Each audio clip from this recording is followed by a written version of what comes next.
평생을 참고 양보하고 버티며 살아왔습니다. 남의 기대에 맞추고 자식들 미래를 위해 내 욕망을 숨기며 버텨왔습니다. 그런데 돌아보니 정작 나는 없었습니다. 그렇게 살아온 대가는 허리 통증, 공허한 마음, 외로움뿐이었습니다. 누구를 위해 그렇게 살았던 걸까요? 이제는 늦지 않았을까요? 아닙니다. 늙어서까지 남을 먼저 생각하다가는 결국 나는 누구였는가라는 질문만 남긴 채 허망하게 끝나고 맙니다. 지금부터라도 나만 나 먼저 생각해야 합니다. 좋아요, 구독은 무료입니다. 늙어 오직 나만 나 먼저 생각해라. 내 행복이 최우선인 첫 번째 이유는 남을 위해 살기엔 시간이 너무 소중하기 때문입니다. 평생을 살아오면서 우리는 늘 누군가를 위해 자신을 희생해 왔습니다. 자식을 키우고 가족을 돌보고 부모님을 봉양하며 언제나 내 순서는 가장 마지막이었습니다. 그렇게 하루하루를 보내다 보니 어느덧 인생의 후반에 서 있게 되었습니다. 그리고 문득 생각하게 됩니다. 지금까지 나는 누구를 위해 살아왔는가? 그리고 이제부터는 누구를 위해 살아야 하는가? 노년의 시간은 절대적인 여유가 아닙니다. 젊은 시절처럼 언젠가는, 나중에는 이라는 말은 더 이상 통하지 않습니다. 지금이 아니면 기회는 다시 오지 않을 수 있습니다. 세월은 누구도 기다려주지 않으며 남은 시간은 점점 줄어들고 있습니다. 그렇기에 이 시간은 더욱 귀하고 소중합니다. 그리고 이 귀한 시간을 남을 위해, 남의 기분을 맞추기 위해, 남의 시선을 의식하며 보내기엔 우리 삶이 너무도 아깝습니다. 지금까지 충분히 남을 위해 살아왔습니다. 자식을 위해 잠을 줄였고 가족을 위해 하고 싶은 걸 미뤘으며 사회 속에서 좋은 사람으로 보이기 위해 자신을 눌러왔습니다. 그렇게 살아온 시간이 허무하다는 말이 아닙니다. 그 시간도 분명 의미 있고 가치 있었습니다. 하지만 이제는 달라져야 합니다. 지금은 나를 위해 살아야 할 시간입니다. 내가 무엇을 좋아하는지, 무엇을 하면 웃게 되는지, 어떤 것이 내 마음을 편안하게 하는지 생각하고 실천해야 합니다. 남의 기대에 맞추느라 내 감정을 억누르고 남이 좋아할 말을 하느라 하고 싶은 말을 삼키며 살아온 세월은 이제 내려놓아도 괜찮습니다. 누군가에게 밉게 보일까 걱정하지 않아도 되고 싫은 부탁을 억지로 들어줄 필요도 없습니다. 남의 평가보다 내 기분이 먼저이고 남의 요구보다 내 욕구가 더 소중합니다. 이것은 이기적인 것이 아니라 나를 지키는 지혜입니다. 나를 사랑하고 나를 존중하는 것이야말로 가장 건강한 노년의 시작입니다. 어느 날 거울을 보며 웃는 내 얼굴이 낯설게 느껴졌다면 그건 너무 오랫동안 나를 미뤄두고 살아왔기 때문입니다. 지금부터라도 내가 나에게 가장 먼저 웃어줘야 합니다. 내가 즐거워야 남도 즐겁고 내가 평안해야 가족도 편안합니다. 나를 우선으로 두는 것은 결국 내 주변 사람들을 위한 길이기도 합니다. 70대 중반의 박봉자 할머니는 젊은 시절 3남매를 홀로 키우며 고된 노동을 마다하지 않았습니다. 공장, 식당, 청소일까지 안 해본 일이 없을 정도였습니다. 자식들 교육시키느라 하고 싶은 일도 입고 싶은 옷도 먹고 싶은 음식도 모두 뒤로 미뤄야 했습니다. 그렇게 세월이 흘러 자식들이 모두 자라 출가했지만 여전히 박 할머니는 자식 눈치를 보며 살았습니다. 아들이 오면 늦게까지 기다려 밥을 차려주고 며느리에게 잔소리 하나 못하며 늘 조심스럽게 행동했습니다. 그러던 어느 날 친구들과의 여행에서 인생이 바뀌는 사건이 생겼습니다. 버스 안에서 한 친구가 봉자야, 이젠 네 하고 싶은 거 하고 살아야 안 되겠나? 라고 말했는데 그 말이 이상하게도 가슴 깊이 박혔습니다. 돌아오는 길 박 할머니는 마음을 먹었습니다. 나도 이제 나를 위해 살아야겠다고. 그날 이후 박 할머니는 달라졌습니다. 자식들 눈치 안 보고 마음껏 옷을 사고 매주 수요일이면 근처 노래 교실에 다니며 노래를 배웠습니다. 여행을 가고 싶으면 자식들 허락 없이 예약부터 했습니다. 손자들이 놀러 오면 정성껏 밥은 해주되 피곤하면 조용히 자기 방으로 들어가 쉬었습니다. 처음엔 자식들이 놀랐지만 시간이 지나면서 어머니의 변화에 박수를 보내기 시작했습니다. 엄마가 요즘 진짜 즐거워 보여요 라는 말에 박 할머니는 속으로 웃었습니다. 그럼 이 나이에 나라도 나 챙겨야지. 박 할머니는 요즘도 말합니다. 남 위에 산 세월도 좋았지만 지금은 내가 나한테 주는 선물 같아요. 이렇게 웃으면서 사는 게 진짜 사는 거라 생각해요. 그녀의 말처럼 남을 위해 살기엔 우리의 시간이 너무나 소중합니다. 늙어 오직 나만 나 먼저 생각해라. 내 행복이 최우선인 두 번째 이유는 내 인생의 주인은 나 자신이기 때문입니다. 우리는 살아오며 수많은 역할을 해왔습니다. 누군가의 엄마, 누군가의 아내, 누군가의 자식, 누군가의 직원으로 하루하루를 버텨왔습니다. 하지만 그 많은 이름 속에서 나라는 존재는 종종 뒷전이 되어버렸습니다. 늘 누군가를 먼저 생각하고 남의 입장을 고려하며 내 선택보다 주변 사람들의 시선을 더 중요하게 여겼습니다. 그러나 이제는 달라져야 합니다. 인생의 주인은 타인이 아닙니다. 내 삶의 결정은 결국 내가 내려야 하며 그 선택에 책임지는 사람도 나 자신입니다. 누구보다 내 감정을 잘 알고 무엇이 나에게 필요한지를 아는 것도 나 자신입니다. 그런 나를 무시하고 살면 남은 인생은 남의 기대만 따라가는 그림자 같은 시간이 되고 맙니다. 나이를 먹는다는 건 삶에 대한 통제권을 되찾을 기회이기도 합니다. 오랜 시간 외면했던 나의 감정과 욕망을 다시 마주할 수 있고 내가 진짜 원하는 것이 무엇인지 생각해 볼 수 있습니다. 더 이상 누구의 허락도 필요하지 않습니다. 나를 위해 결정하고 나를 위해 선택하며 나를 위해 하루를 살아도 전혀 이기적인 것이 아닙니다. 오히려 그게 가장 솔직하고 자연스러운 삶의 방식입니다. 자식들이 어떻게 생각할지, 주변 사람들이 뭐라 할지 고민하느라 결국 하고 싶은 것도 못하고 살아가는 건 이제 그만두어야 합니다. 내 인생은 내 것이며 그 누구도 대신 살아줄 수 없습니다. 하루하루 나를 위해 쓰는 시간이 쌓일수록 우리는 비로소 삶의 주인으로서 존재감을 되찾게 됩니다. 주인답게 살아야 인생이 비로소 내 것이 됩니다. 내가 주인공이 되지 못한 인생은 누구에게도 기억되지 않습니다. 이 나이에 내가 뭘 해라고 생각하는 순간 우리는 스스로 삶의 주인 자리를 남에게 내어주는 셈입니다. 그 나이에도 새로운 취미를 시작할 수 있고 새로운 인간관계를 만들 수 있으며 새로운 길을 갈 수 있습니다. 내가 원하면 그게 답이고 내가 행복하면 그게 정답입니다. 이제는 더 이상 남의 인생을 대신 살아줄 필요도 남의 삶에 끌려갈 이유도 없습니다. 나는 내 삶의 주인이며 나답게 살아야 후회 없는 인생이 됩니다. 76세의 김순애 할머니는 평생을 가족을 위해 살아왔습니다. 젊은 시절엔 남편을 뒷바라지하며 가정을 꾸렸고 아이들이 생긴 후에는 아이들 교육에 온 힘을 쏟았습니다. 남편이 세상을 떠난 후에도 자식들의 결혼과 손주 돌보기에 바쁜 나날을 보냈습니다. 그런데 70대가 넘으면서 어느 날 문득 이런 생각이 들었다고 합니다. 나는 언제 내 마음대로 살아봤나? 그날 이후 김 할머니는 큰 결심을 했습니다. 평소 배우고 싶었던 수채화 수업을 등록하고 아침마다 동네 도서관에 가서 책을 읽기 시작했습니다. 자식들에게도 당당히 말했습니다. 이젠 나도 나를 위해 좀 살란다. 전화 자주 못 받아도 이해해라. 처음엔 자식들이 서운해했지만 이내 어머니의 밝아진 얼굴을 보며 고개를 끄덕였습니다. 김 할머니는 어느 날 노인복지관에서 그림 전시회를 열게 되었습니다. 직접 그린 꽃 그림 아래에는 이런 문구가 적혀 있었습니다. 이제서야 내 인생을 색칠하기 시작했습니다. 전시회를 본 사람들이 박수를 보내자 할머니는 웃으며 말했습니다. 늦었다고 생각했지만 지금이 딱 좋은 때입니다.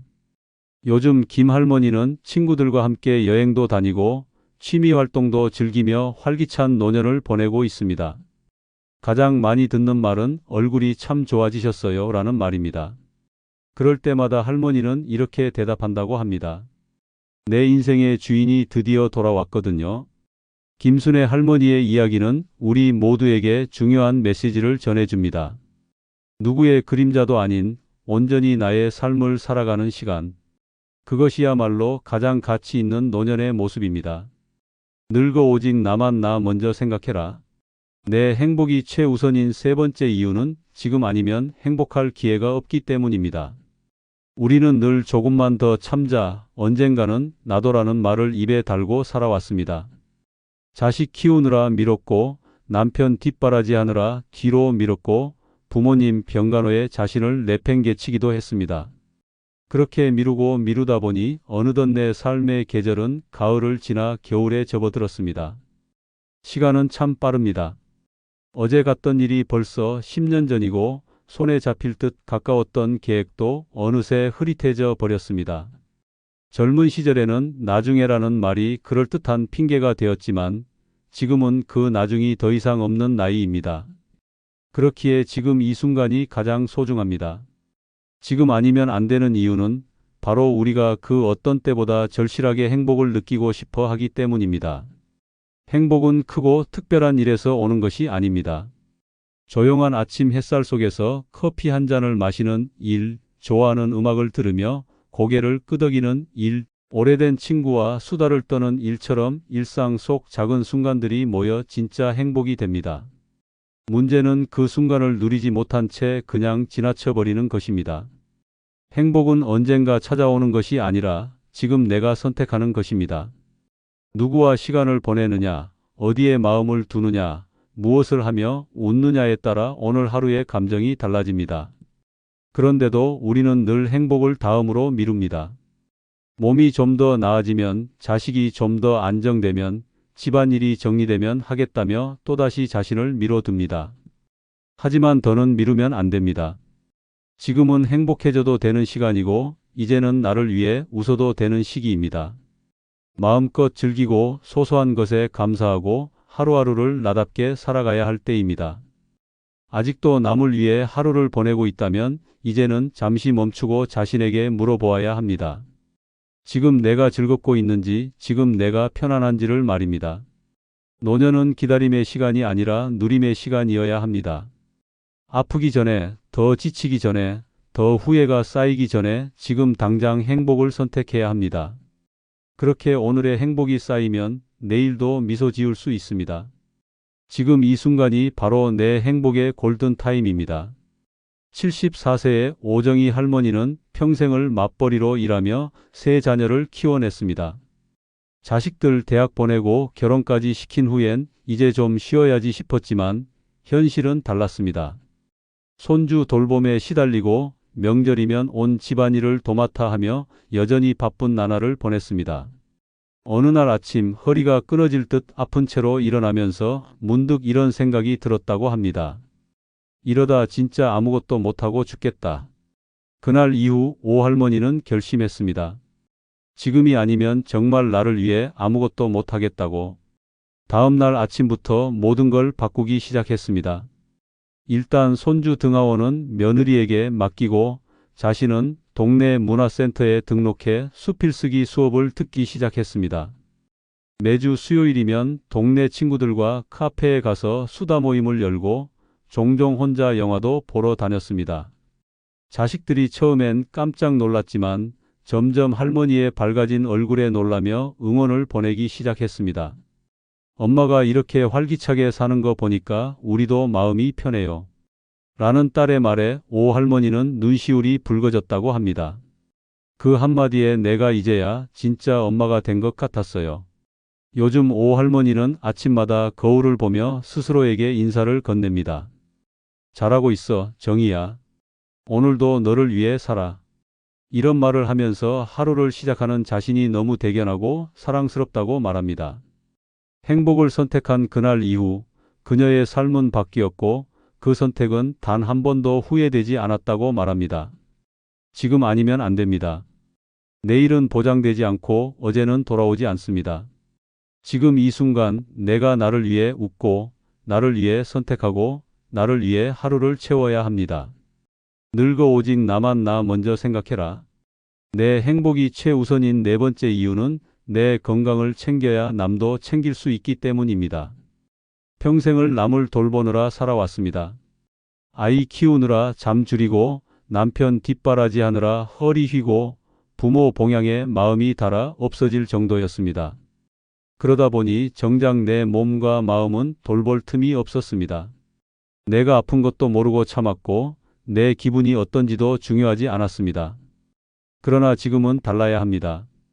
이제는 내 건강이 내 삶의 중심이 되어야 할 때입니다. 내 몸이 아프고 마음이 지치면 아무리 누굴 도와주고 싶어도 소용이 없습니다. 애를 써도 힘이 없고 마음은 있지만 실천할 수 없는 상태가 됩니다. 그러면 결국 도와주려 했던 사람들에게도 짐이 되고 맙니다. 도리어 내가 건강해야 오히려 남도 돌볼 수 있고 좋은 영향을 줄 수 있습니다. 내가 안 아파야 자식도 안 힘들다는 말은 단순한 조언이 아니라 삶의 진리입니다. 건강은 어느 날 갑자기 무너지지 않습니다. 무심코 넘긴 통증, 참고 넘긴 피로, 미뤄둔 정기검진들이 쌓여 병이 되고 고통이 됩니다. 병원은 너무 늦게 가는 곳이 아닙니다. 예방하고 관리하는 곳이어야 합니다. 아무리 바쁘고 할 일이 많아도 내 몸이 먼저입니다. 몸이 아프면 아무것도 할 수 없습니다. 내 손으로 밥을 먹고 내 발로 걸으며 내 눈으로 세상을 보는 일들이 얼마나 소중한지 몸이 아프고 나서야 깨닫는 경우가 많습니다.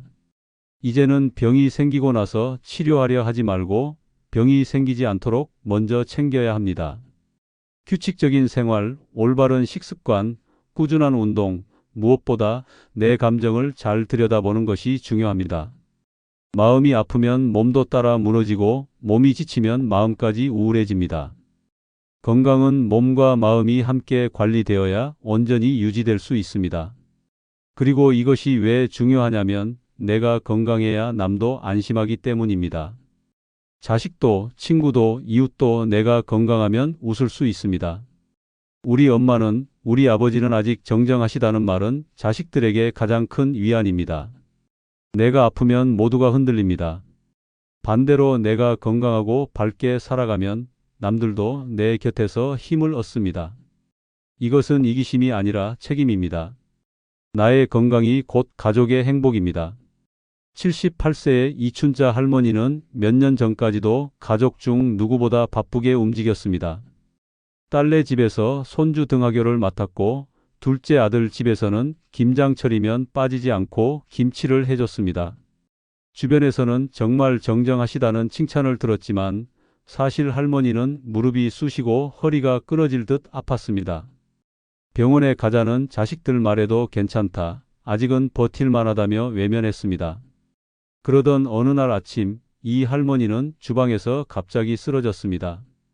다행히 큰 병은 아니었지만 병원에서 말하길 고혈압과 당뇨가 심해져서 몸이 한계에 다다랐다고 했습니다. 그제야 할머니는 깨달았습니다. 내가 이렇게 쓰러지면 도와주던 사람들에게도 짐이 된다는 사실을요. 그리고 처음으로 마음먹었습니다.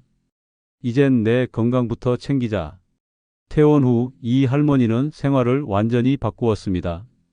매일 새벽이면 공원에서 걷기 운동을 시작했고 딸이 사준 혈압계를 이용해 하루 3번씩 건강을 체크했습니다. 음식도 자극적인 건 줄이고 하루 3번 꼭꼭 챙겨 먹었습니다. 무엇보다 달라진 건 마음가짐이었습니다. 예전에는 내가 안 움직이면 안 된다고 생각했는데 지금은 내가 건강해야 우리 가족이 더 든든하다는 걸 알았어요. 이 할머니의 변화에 가족들도 감탄했습니다. 딸은 엄마가 먼저 건강을 챙기시는 걸 보고 우리도 더 열심히 관리하게 되었어요 라고 말했습니다. 요즘은 손주가 할머니를 따라 공원 산책을 나가고 아들이는 같이 저염식 식단을 시작했습니다. 이 할머니의 건강한 변화는 가족 전체의 삶을 바꾸어 놓았습니다. 늙어 오직 나만 나 먼저 생각해라. 내 행복이 최우선인 5번째 이유는 내 마음의 평화가 가장 우선이기 때문입니다. 살아가는 동안 우리는 수많은 일에 마음을 쏟고 수많은 사람과의 관계에 에너지를 쓰며 살았습니다. 때론 억울한 일에도 참고 상처받아도 모른 척하며 속이 타들어가는 날에도 웃어야 했습니다. 그렇게 하루하루를 보내다 보니 어느 순간부터 마음속에는 쌓인 응어리들이 늘어갔습니다. 몸이 아픈 건 약을 먹으면 낫지만 마음의 병은 말없이 오래가는 경우가 많습니다. 노년의 시간은 마음의 평화를 되찾는 시간이어야 합니다. 돈보다, 일보다, 관계보다 더 중요한 것은 내가 오늘 얼마나 마음 편하게 잠들 수 있었는가입니다. 불면의 밤을 보내고 괜한 걱정에 하루 종일 생각이 많아지고 남이 한 말에 괜히 마음이 흔들린다면 그것은 내가 나 자신보다 남을 더 우선시하고 있다는 뜻입니다. 이젠 더 이상 그럴 필요가 없습니다. 지금부터라도 마음을 가장 먼저 챙겨야 합니다. 내가 편안해야 세상이 편안하게 보입니다. 내가 흔들리면 모든 것이 귀찮아지고 괜히 짜증나고 웃고 싶어도 웃을 수가 없습니다. 반대로 내 마음이 평화롭고 고요하면 시끄러운 세상도 조용해 보이고 싫었던 사람도 그냥 그런 사람으로 보이며 사소한 일에도 감사하게 됩니다. 마음의 평화는 인생 후반을 살아가는 우리에게 있어 가장 소중한 자산입니다. 어떤 일이 있어도 이제는 내 마음이 먼저입니다. 누가 뭐라 하든 남들이 어떤 시선을 보내든 내가 편하면 그걸로 충분합니다. 남 눈치 보며 살아온 시간이 길었기에 처음엔 조금 어색할 수 있지만 조금씩 연습하다 보면 알게 됩니다. 결국 가장 큰 행복은 외부에서 오는 것이 아니라 내 안에서 만들어진다는 것을 말입니다. 감정은 억누르기보다는 들여다보고 보듬어야 합니다. 속상하면 울어도 괜찮고 화가 나면 표현해도 괜찮습니다. 꼭 누구에게 말하지 않더라도 혼자 조용히 나 자신과 대화하는 시간만으로도 마음은 한결 가벼워집니다. 이제는 더 이상 자신을 몰아붙이지 말아야 합니다. 너무 오래 참아왔고 너무 오래 내려놓지 못했습니다. 지금부터라도 내 마음에 먼저 물어봐야 합니다. 지금 편안하니? 라고 말입니다. 72세의 윤미자 할머니는 늘 주변 사람들에게 좋은 사람으로 보이고 싶었습니다. 친구들 사이에선 늘 배려 많고 착한 사람으로 통했고 가족들 사이에서는 늘 참고 이해하는 어머니로 살아왔습니다. 하지만 그런 삶이 오래되다 보니 웃고 있어도 속은 늘 허전했고 남들에겐 괜찮다 말하면서 혼자 방 안에서 눈물을 흘리는 날도 많았습니다. 그러던 어느 날 작은 일이었지만 친구의 말 한마디에 마음이 크게 상했던 적이 있었습니다. 예전 같았으면 그냥 웃으며 넘겼겠지만 그날따라 참을 수가 없었습니다. 결국 조용히 자리를 떴고 집으로 돌아온 윤 할머니는 오랜만에 거울 앞에 앉아 자신을 바라보았습니다. 왜 나는 항상 참고만 살아왔을까? 나도 마음껏 감정을 드러낼 수 있는 사람인데. 그날 이후 윤 할머니는 조금씩 자신을 바꾸기 시작했습니다. 먼저 매일 저녁 자신에게 말을 걸었습니다. 미자야, 오늘 너 마음 괜찮았니?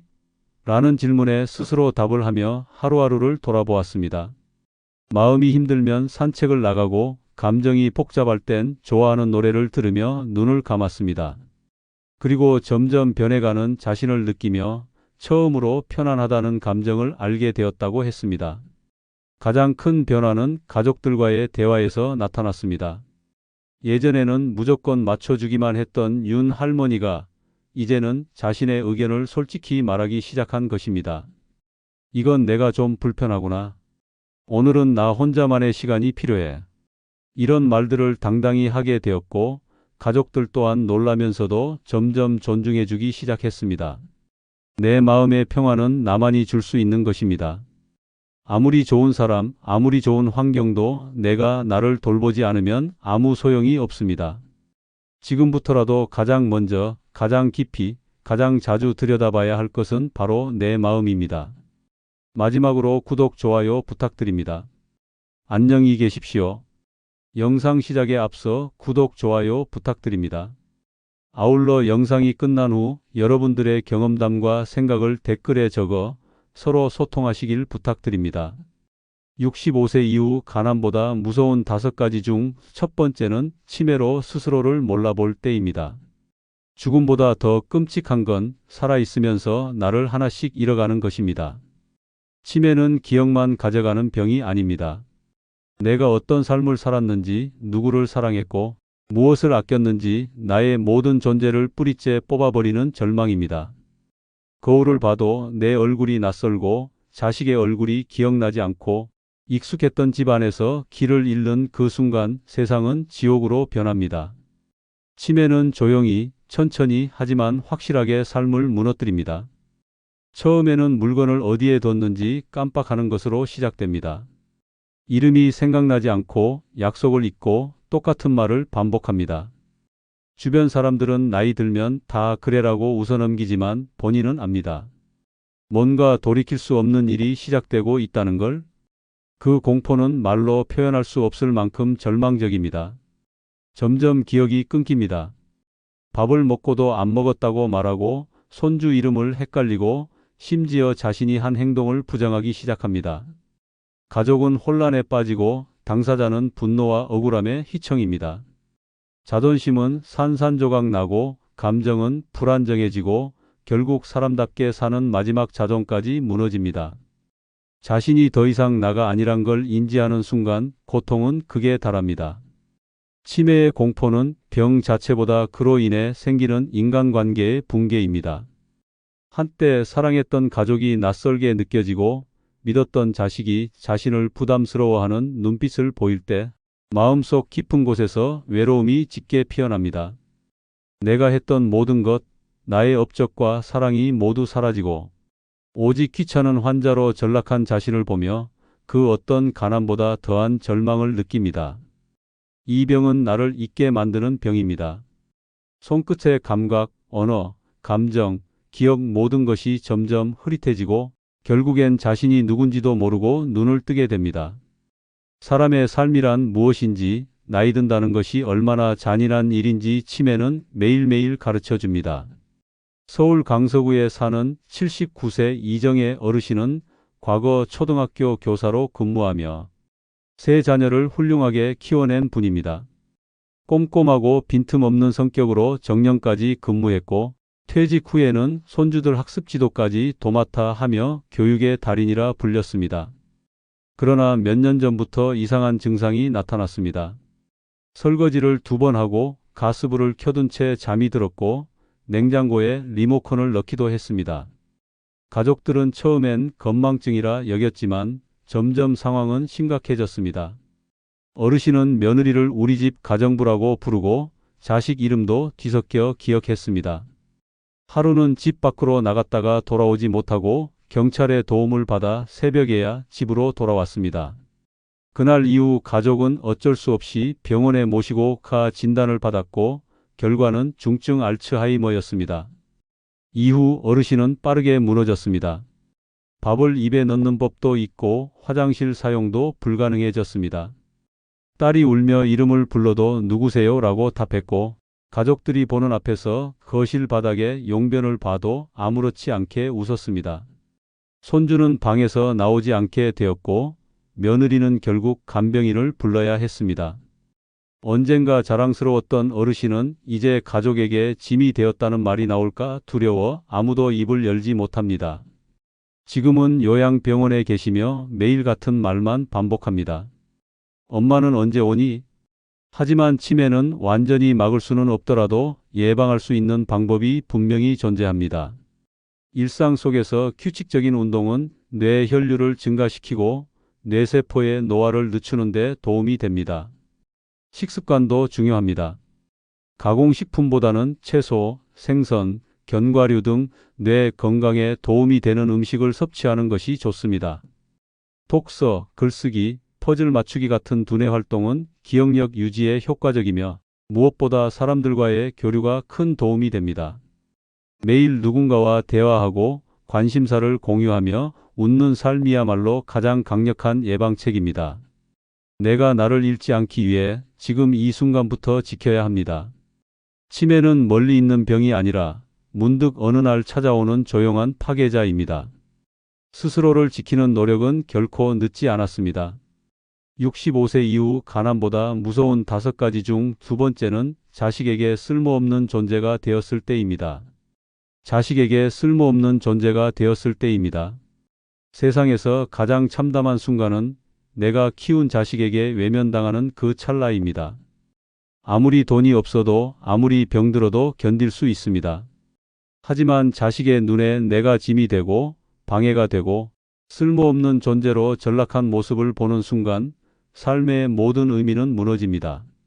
한때는 그 아이를 위해 새벽같이 일어나 도시락을 싸고 열이 펄펄 끓는 아이를 안고 병원으로 뛰어갔습니다. 내 옷은 해져도 아이 옷은 새 걸로 입히고 손 하나 까딱 못하던 그 아이를 위해 온몸을 던졌습니다.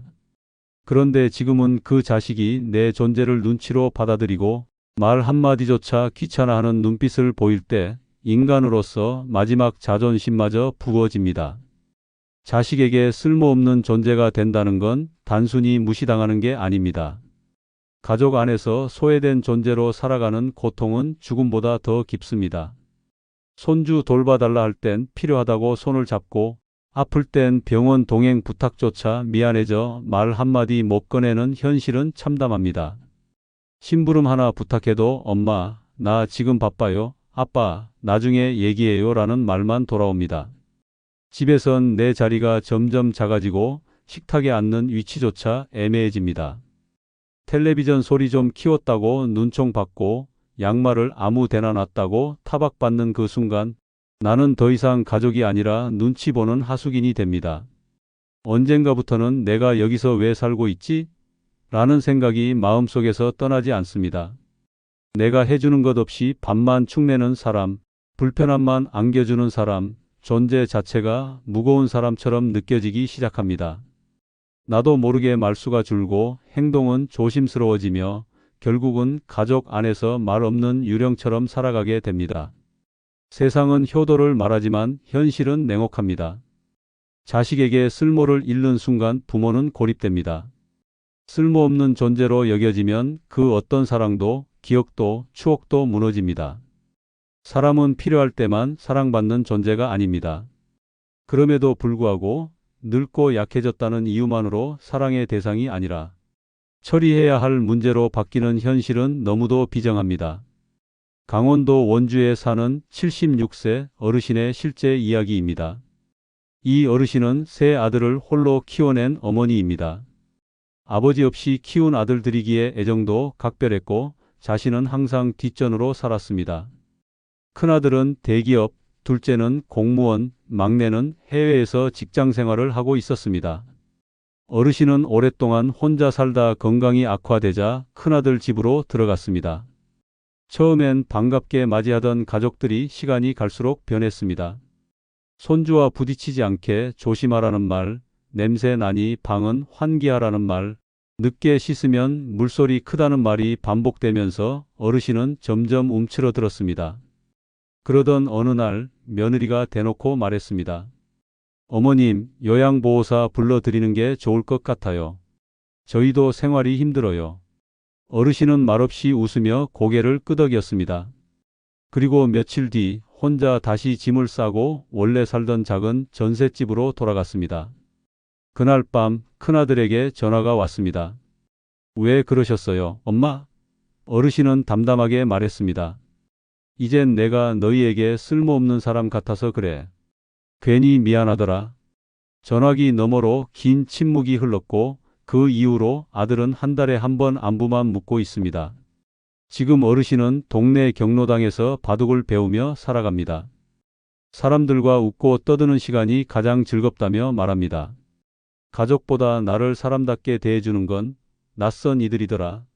어르신의 그 말은 씁쓸하지만 지금 대한민국 노인의 현실을 가장 적나라하게 보여주는 진실입니다. 65세 이후 가난보다 무서운 5가지 중 3번째는 즐거운 일이 더는 없다고 느껴질 때입니다. 즐거운 일이 더는 없다고 느껴질 때입니다. 매일 아침 눈을 떠도 설렘이 없습니다. 오늘이 무슨 요일인지 무엇을 해야 하는지조차 의미가 없습니다. 식탁에 앉아 밥을 먹지만 입에 넣는 행위일 뿐 맛도 없고 기쁨도 없습니다. 하루하루가 반복되는 무색무취의 시간 속에서 이게 사는 건가 하는 생각이 가슴을 찌릅니다. 젊을 땐 단순한 일도 재미있었습니다. 손주가 뛰어놀고 마당에 꽃이 피고 친구와 수다 떨던 시간들이 소소하지만 분명한 행복이었습니다. 하지만 이제는 모두 사라졌습니다. 친구는 병원 아니면 요양원, 자식은 바빠서 연락도 뜸하고 거울 속 주름진 얼굴을 보며 웃을 이유를 찾지 못합니다. 즐거움이 사라진 삶은 생존이 아닌 버팀입니다. TV를 켜도 웃음이 나오지 않고 예전에 좋아하던 드라마조차 지루하게 느껴집니다. 라디오에서 흘러나오는 음악이 공허하게만 들립니다. 가끔 창밖을 내다보면 지나가는 사람들조차 다른 세상 사람처럼 보입니다. 나는 이 세상에서 완전히 분리된 느낌입니다. 내일 뭐 하지가 아니라 내일도 또 이렇게 흘러가겠지라는 체념이 가슴을 짓누릅니다. 웃음은 사라지고 대화는 줄고 감정은 점점 말라갑니다. 아무 일도 하지 않는 게 아니라 하고 싶은 게 아무것도 없어진 것입니다. 진짜 두려운 건 죽음이 아닙니다. 살아있는 매 순간이 아무 감흥도 없이 지나가는 그 지독한 무감각입니다. 그 무엇도 설레지 않고 아무도 반기지 않고 어디에도 나를 기다리는 사람이 없는 현실은 마음을 서서히 마르게 합니다. 세상은 시끄럽고 바쁘게 돌아가지만 나는 그저 방 안의 그림자처럼 살고 있습니다. 아침을 먹고 약을 챙기고 창밖을 멍하니 바라보다가 잠들기까지 단 한순간도 즐겁다는 감정 없이 하루가 지나갑니다. 이 상태가 계속되면 우울은 고요하게 그러나 확실하게 파고듭니다. 나는 왜 이렇게 살아야 하지? 이 나이에 뭘 새롭게 시작하겠어? 그냥 이렇게 조용히 사라졌으면 좋겠다는 생각이 스멀스멀 올라옵니다. 정신적으로 무너지는 것은 육체의 쇠퇴보다 훨씬 더 무섭습니다. 전북 전주에 사는 68세 어르신의 이야기입니다. 이 어르신은 은퇴 전까지 성실한 공무원이었습니다. 정년퇴직 후 잠깐의 해방감은 금세 사라졌습니다. 처음엔 영화도 보고 동네 산책도 했지만 어느 순간부터 모든 것이 시들해졌습니다. 친구들도 각자 바빠졌고 자식은 외국에 나가 있어 1년에 한두 번 연락이 올까 말까였습니다. 하루는 특별한 이유 없이 아침부터 우울했습니다. 밥을 챙겨 먹는 것도 귀찮고 라디오를 틀었지만 짜증만 났습니다. 왜 이렇게 사는 거지? 라는 말이 입 밖으로 나왔고 어르신은 그날 하루 종일 말을 하지 않았습니다. 며칠 뒤 동네 복지관에서 실버 밴드 모집 공고를 보았습니다. 한때 기타를 조금 다뤘던 기억이 떠올라 그냥 신청했습니다. 처음엔 망설였지만 매주 악기를 만지고 사람들과 웃으며 연습하는 시간이 점점 기다려졌습니다. 몇 달 후 작은 공연 무대에 섰고 누군가 박수를 쳐주는 그 순간 어르신은 속으로 이렇게 말했습니다. 아직도 즐거운 일이 있구나. 지금 어르신은 동네 카페에서 작은 음악 모임을 운영하고 있습니다. 새로 만난 친구들과 커피를 마시며 이렇게 말합니다. 늦게라도 다시 웃을 수 있다면 인생은 아직 끝난 게 아닙니다. 65세 이후 가난보다 무서운 5가지 중 4번째는 내가 버려질까 두려울 때입니다. 내가 버려질까 두려울 때입니다. 나이 들어 가장 끔찍한 공포는 어디선가 홀로 남겨질지도 모른다는 두려움입니다. 세상 어디에도 나를 기다리는 이가 없고 내가 사라져도 눈치채는 사람이 없을 거라는 생각이 마음속을 갉아먹기 시작하면 그것은 단순한 외로움이 아닌 공포가 됩니다. 자식에게 짐이 되기 싫어서, 친구에게 민폐가 되기 싫어서, 아무에게도 말하지 못하고 속으로만 사귀는 감정들이 차곡차곡 쌓이면 결국 스스로를 밀어내게 됩니다. 내가 없어도 괜찮겠지, 이제는 나보다 애들이 더 중요하지라는 체념. 섞인 말들은 결국 자기 존재를 부정하는 데까지 이어집니다. 가족들과 함께 있어도 혼자인 기분입니다. 말은 섞지만 진심은 나누지 못하고 밥은 같이 먹지만 눈빛은 서로 외면합니다. 내 말에 대답이 없을 때, 내 목소리에 짜증 섞인 표정이 보일 때 나는 더 이상 이 집의 중심이 아니라는 사실을 체감합니다. 가장 무서운 건 스스로를 조심하게 되는 순간입니다.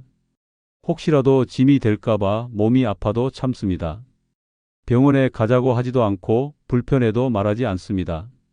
감정을 숨기고 필요를 포기하며 조용히 살아가려 합니다.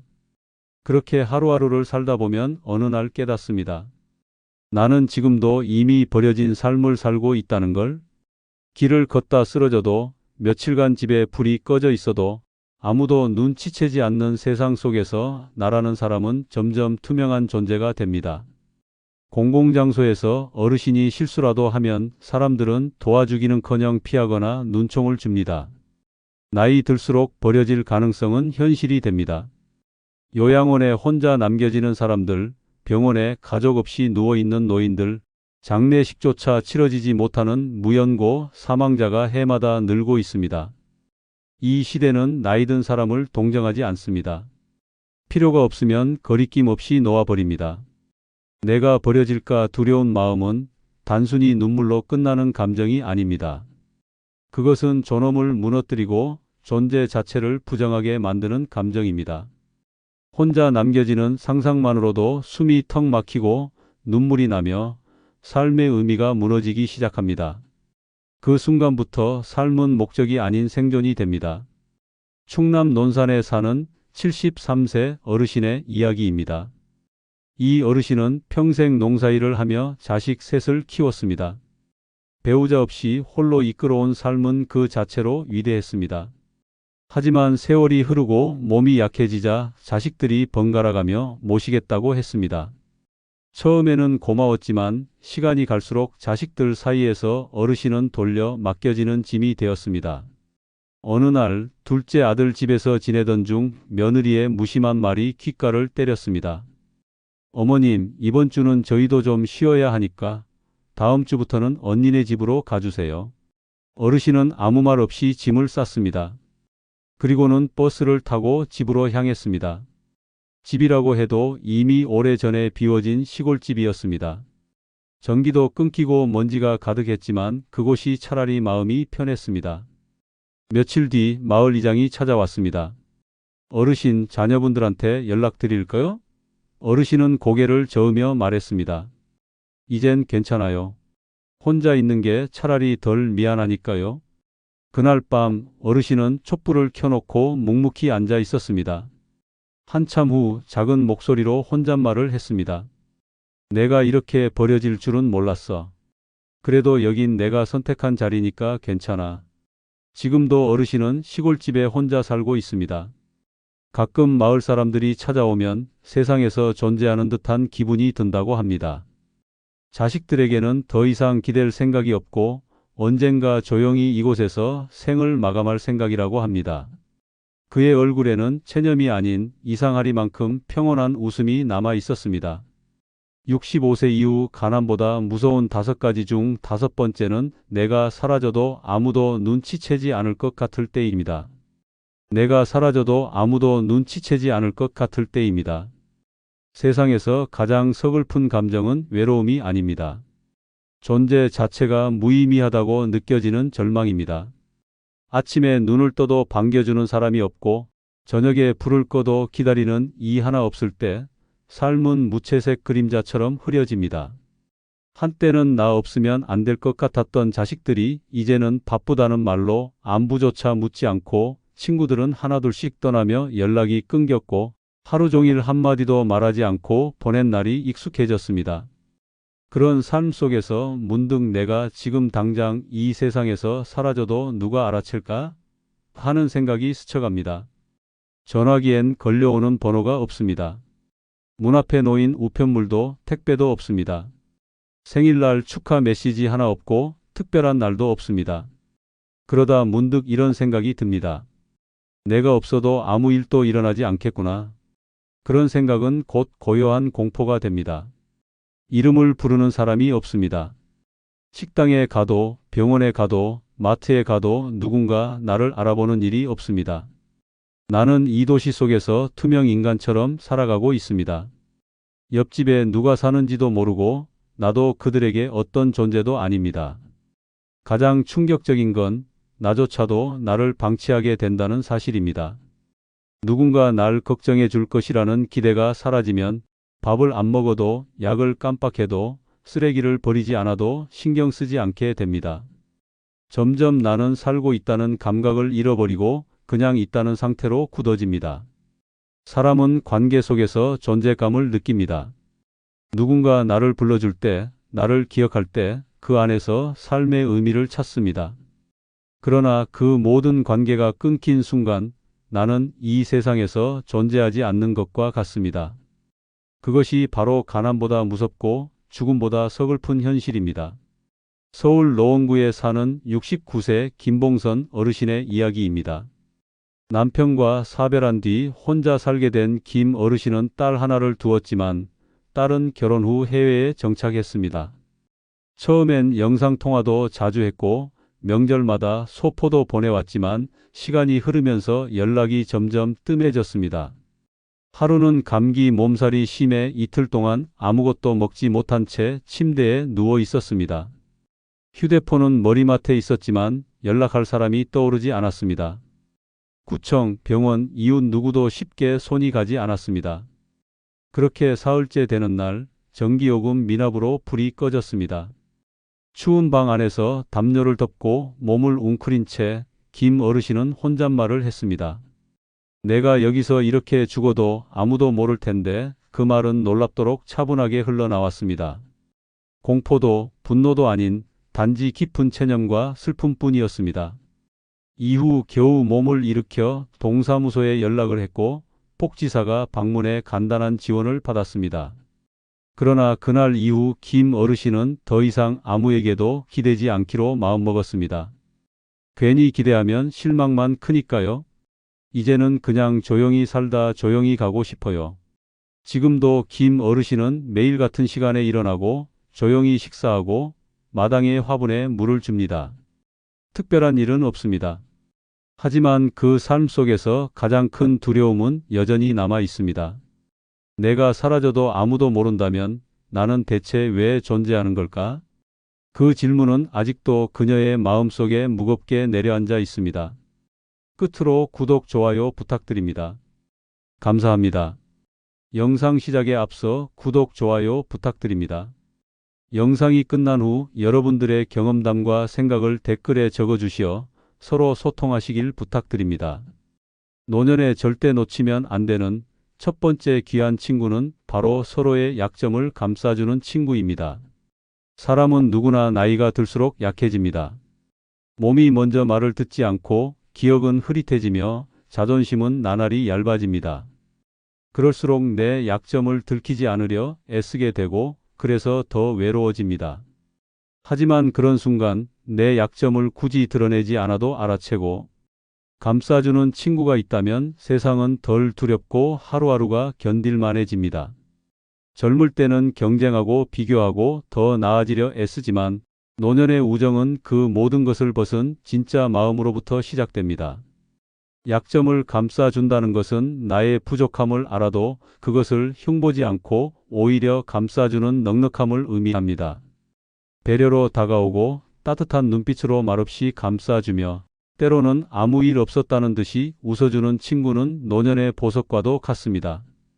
노년이 되면 실수는 늘고 깜빡깜빡하는 일도 많아지며 생각 없이 뱉은 말 한마디가 상처가 되기도 합니다. 그럴 때 상대를 탓하기보다 그 마음을 먼저 헤아려주는 친구는 절대적인 힘이 됩니다. 허술함조차 예쁘다고 말해주는 그 친구는 세상의 냉랭함에서 나를 지켜주는 마지막 울타리입니다. 삶이 길어질수록 사람들은 점점 조용해지고 말수도 줄어들며 마음의 문도 쉽게 열지 않습니다. 하지만 서로의 약점을 감싸주는 친구는 말보다 먼저 움직입니다. 손 하나 잡아주고 눈빛 하나로 마음을 전하며 당신이 힘든 줄 알아도 그것을 꺼내 묻지 않는 섬세한 배려를 보여줍니다. 친구의 말실수조차 웃어넘길 수 있고 작은 실수도 괜찮다고 덮어줄 수 있는 관계는 단단하고 진실한 우정의 결정체입니다. 특히 노년이 되면 자식에게도 말 못할 마음이 생깁니다. 체면 때문에 걱정 끼치기 싫어서 혼자 끙끙 앓는 날들이 많아집니다. 하지만 그런 속마음을 묻지 않아도 알아주고 대신 화제를 돌려 웃음을 주는 친구는 그 자체로 치유입니다. 그런 친구 하나 있다면 삶의 외로움은 절반으로 줄어듭니다. 마음이 찌그러진 날, 괜찮아, 나도 그래라고 말해줄 친구는 약점을 덮는 것이 아니라 따뜻하게 감싸 안아주는 존재입니다. 60년을 함께 산 두 할머니가 있었습니다. 중학교 때부터 친구였고 둘 다 80을 넘긴 지금까지도 매일 전화를 하고 일주일에 두세 번은 만나 함께 시장을 봅니다. 어느 날 한 할머니가 갑자기 다리를 절며 시장에 나왔습니다. 걱정된 친구가 병원은 가봤어? 하고 물으니 그 할머니는 별일 아냐. 어제 계단에서 잠깐 삐었어 하고 웃으며 대답했습니다. 하지만 친구는 곧바로 손목을 잡고 정형외과로 함께 향했습니다. 알고 보니 며칠 전부터 통증이 있었는데 자식들 걱정할까봐 병원도 안 가고 숨기고 있었던 것입니다.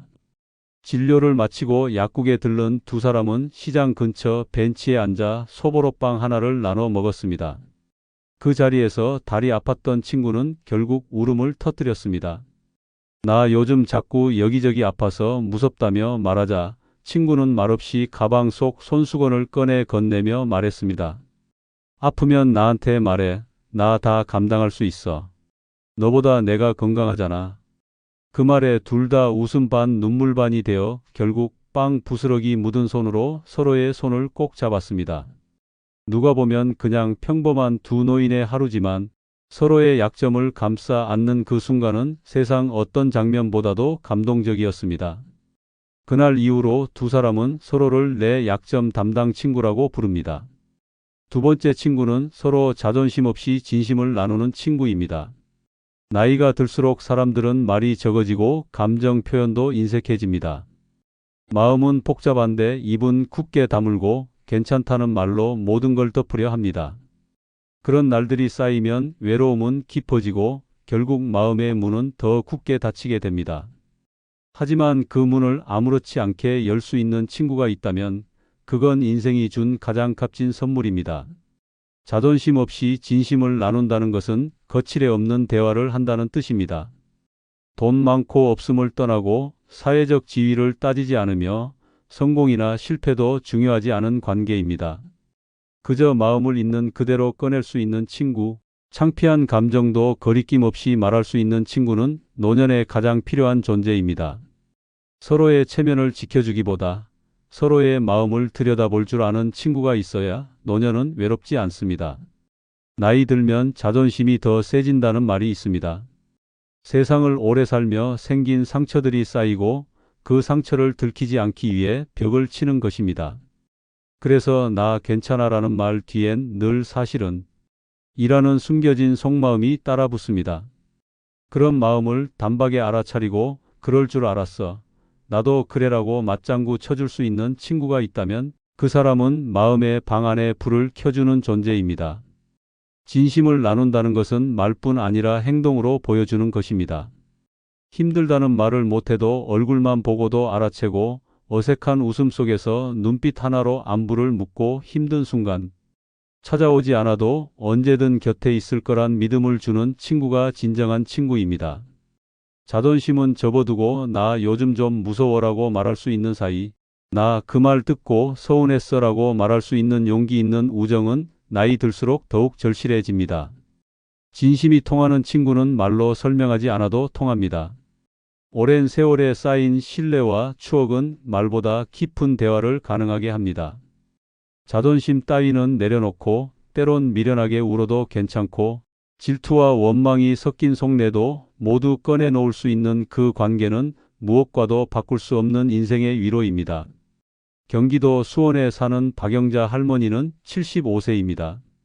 그녀는 중학교 동창이자 60년 친구인 김복자 할머니와 함께 매주 일요일마다 공원 벤치에서 점심을 나눠 먹습니다.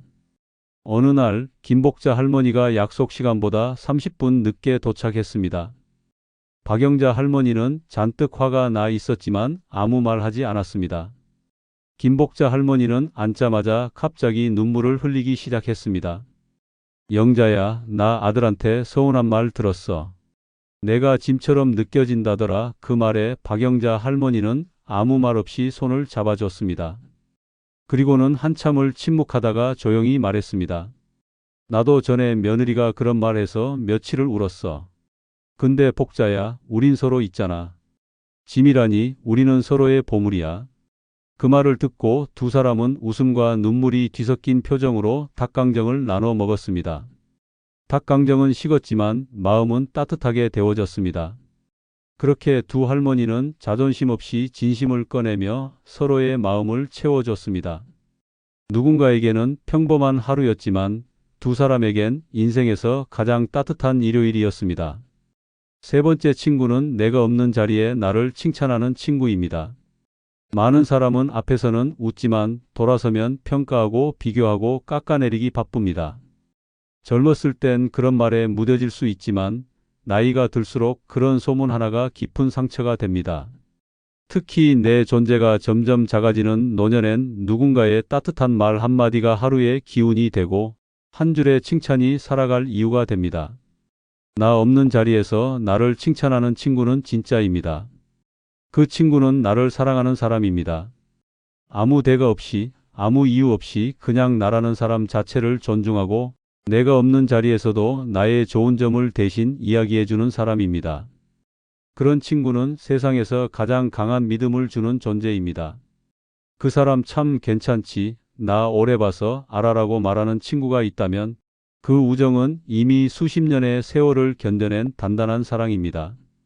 칭찬은 들을 때보다 내가 없을 때 누군가 대신 해주는 말일 때 더 깊이 가슴을 울립니다. 누군가에게 나의 진심을 변호해주고 내가 해온 일들을 대신 자랑해주고 내가 지닌 성품을 이야기해주는 친구는 내가 나 자신을 잃어버릴 때조차 나를 지켜주는 버팀목이 됩니다. 그런 친구가 있다는 사실만으로도 내 삶은 무너지지 않습니다. 나이 들어 사람은 자신감보다 불안함이 더 많아집니다. 자식과 멀어지고 사회에서도 은퇴하며 예전 같지 않다는 말을 들을 때마다 마음은 쪼그라듭니다. 그럴 때 내가 없는 자리에서 나를 빛나게 해주는 친구의 한마디는 내 존재가 아직도 의미 있다는 것을 깨닫게 합니다. 그 사람 덕에 내가 많이 배웠어. 그분처럼 고든 분 드물어라는 말은 곧 내 삶의 흔적을 인정해주는 고백입니다. 이런 친구는 경쟁하지 않습니다. 질투하지도 않습니다. 나보다 앞서도 끌어주고 뒤처지면 기다려줍니다. 그리고 무엇보다 나의 좋은 점을 꼭꼭 챙겨 기억해 줍니다. 때로는 내가 잊고 지낸 나의 장점까지 꺼내어 이야기해 주는 그 친구 덕분에 나는 내 삶이 부끄럽지 않다는 확신을 갖게 됩니다. 그 친구가 없었다면 나는 나를 잊었을지도 모릅니다. 서울에 사는 조순자 할머니는 어느 날 노인대학의 수채화 교실에서 빠졌습니다. 며칠째 기운이 없어 보이던 그녀는 이젠 내 그림이 별로인 것 같아라는 말만 남기고 수업에 오지 않았습니다. 그런데 다음 주 수업 시간 그녀는 다시 환하게 웃으며 나타났습니다. 이유는 간단했습니다. 그녀가 빠진 그 주 단짝 친구인 김정자 할머니가 수업 내내 조순자 할머니의 그림을 자랑했기 때문입니다. 순자 그림이 얼마나 섬세한지 알아?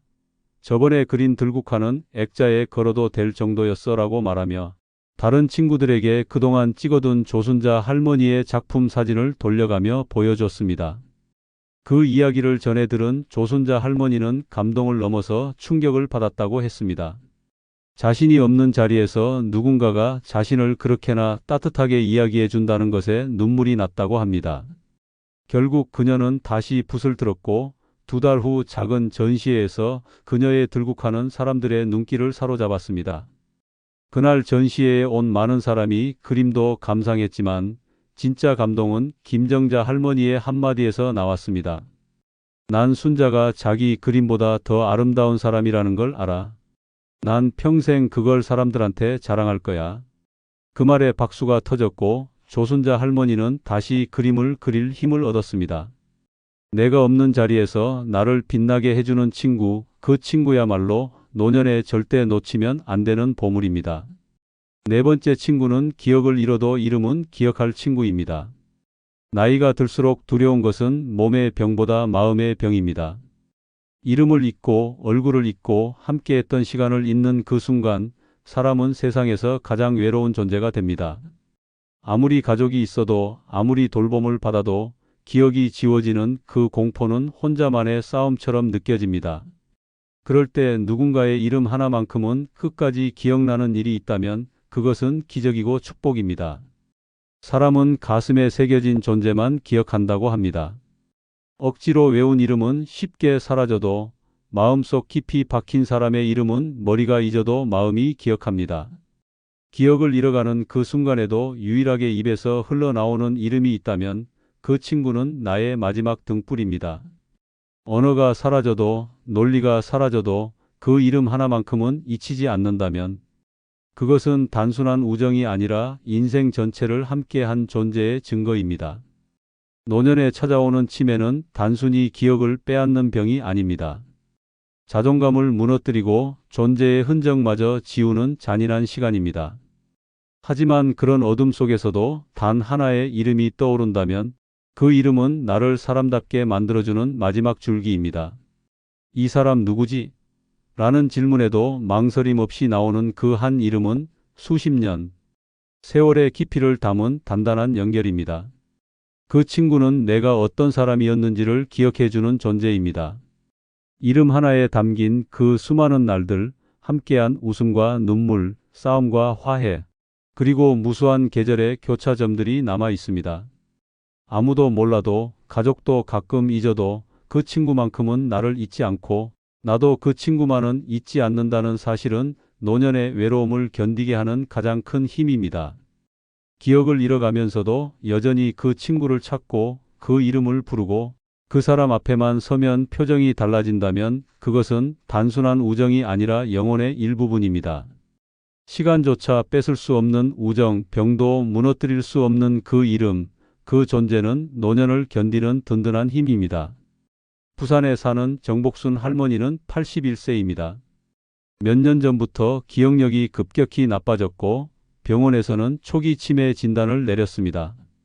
어느 날 할머니는 딸의 이름도 헷갈려 했고 심지어 손주의 생일도 기억하지 못했습니다. 가족들은 안타까움에 말을 아꼈고 할머니도 점점 말수가 줄어들었습니다.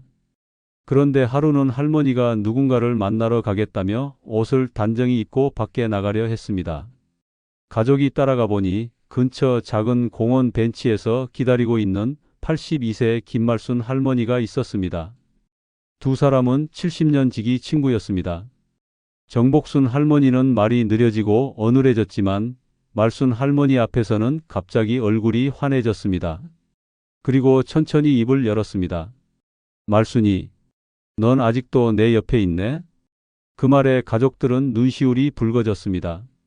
그날 이후 말순 할머니는 매주 정복순 할머니 집을 방문했습니다.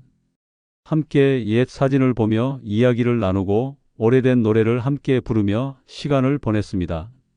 놀라운 건 정복순 할머니가 모든 것을 잊어도 말순이라는 이름만큼은 매번 정확하게 불렀다는 것입니다. 심지어 어떤 날은 식사를 하다 말고 말순이 왔어? 라고 말하며 기대하는 눈빛을 보이기도 했습니다. 어느 날은 김말순 할머니가 장난처럼 말했습니다. 야, 내가 다 잊어도 내 이름은 기억하니? 나 참 기분 좋다. 그러자 정복순 할머니가 웃으며 대답했습니다. 말순이는 내 기억이 아니라 내 마음에 있어서 그래. 그 말을 들은 가족은 웃음과 함께 눈물을 삼켰습니다.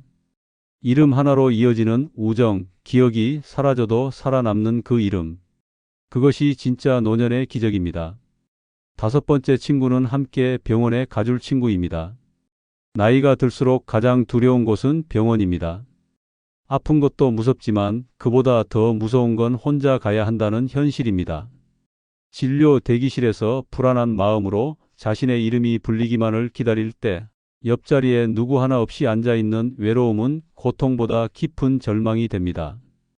병원 문을 열 때 손을 잡아줄 친구, 차가운 진료실 앞에서 함께 앉아줘서 덜 떨리게 해주는 친구, 의사 앞에서 대신 질문을 해주고 꼼꼼히 설명을 들어주는 친구, 그런 친구가 있다면 병원이라는 낯선 공간도 조금은 따뜻해집니다.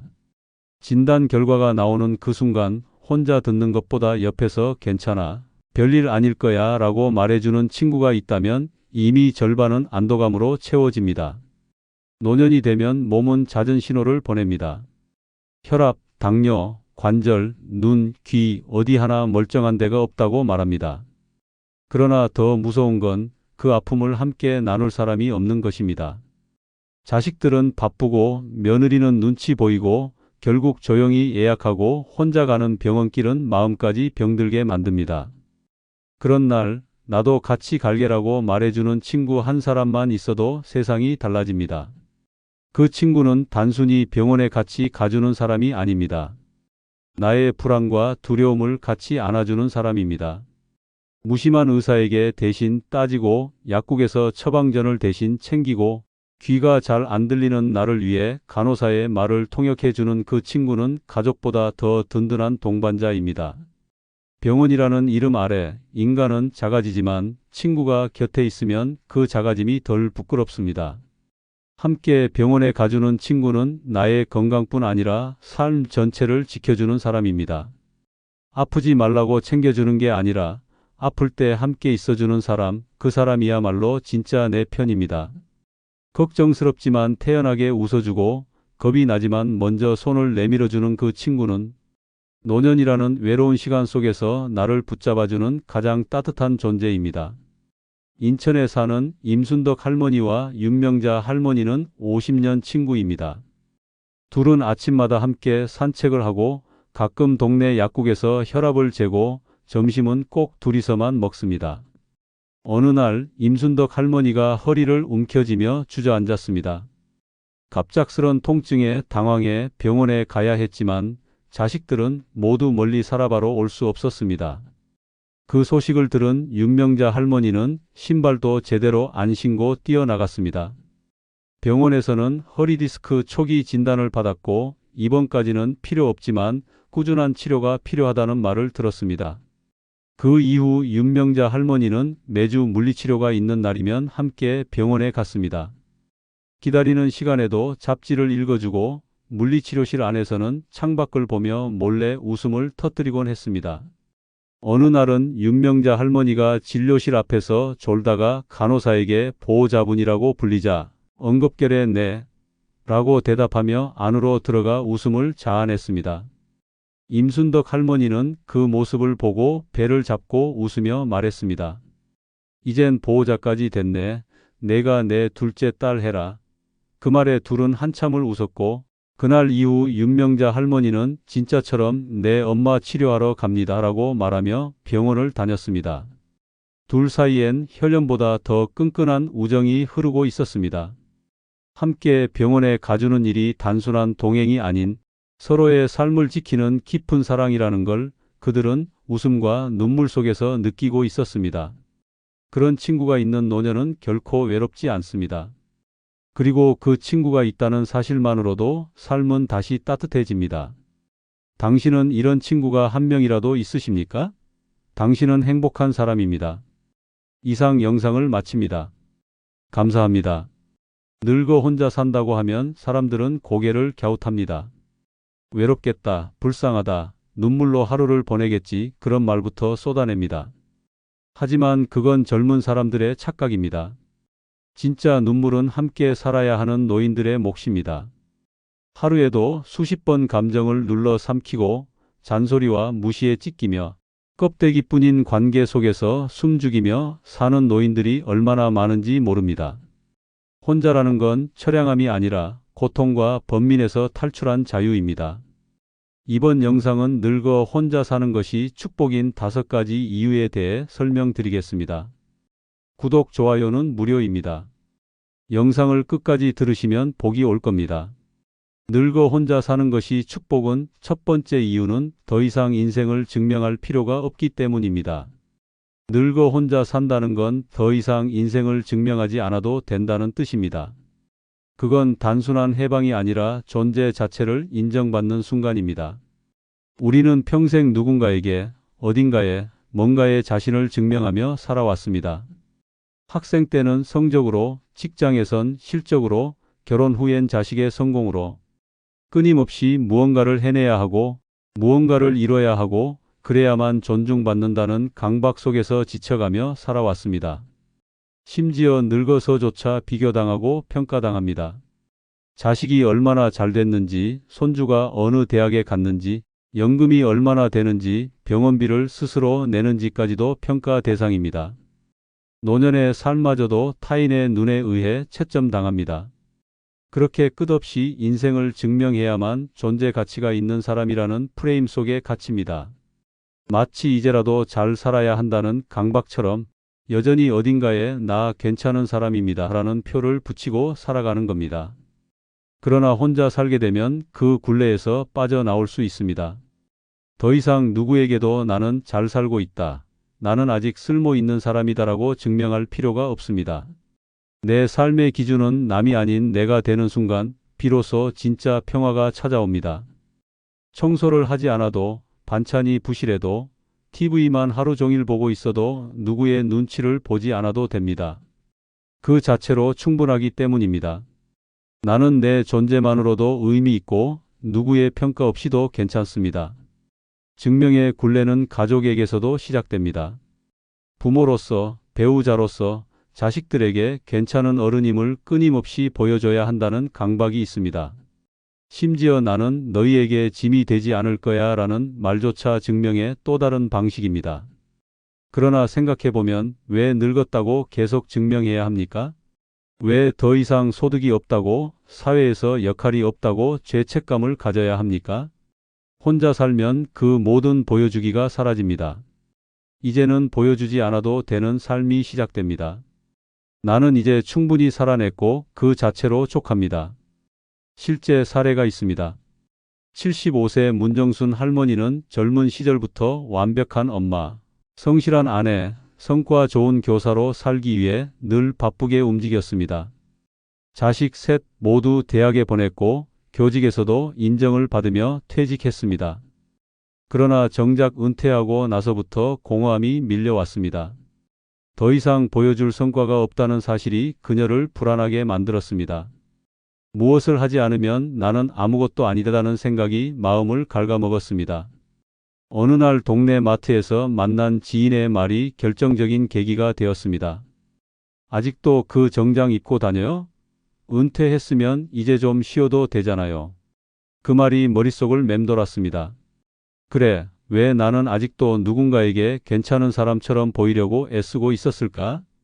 그날 이후 문 할머니는 화장을 지우고 정장을 옷장에서 꺼냈습니다. 그리고 마음을 다잡고 혼자 살기로 결심했습니다. 자식들에게는 이제는 나를 위해 살겠다고 선언했습니다. 이사 후 첫날 문 할머니는 하루 종일 아무것도 하지 않았습니다.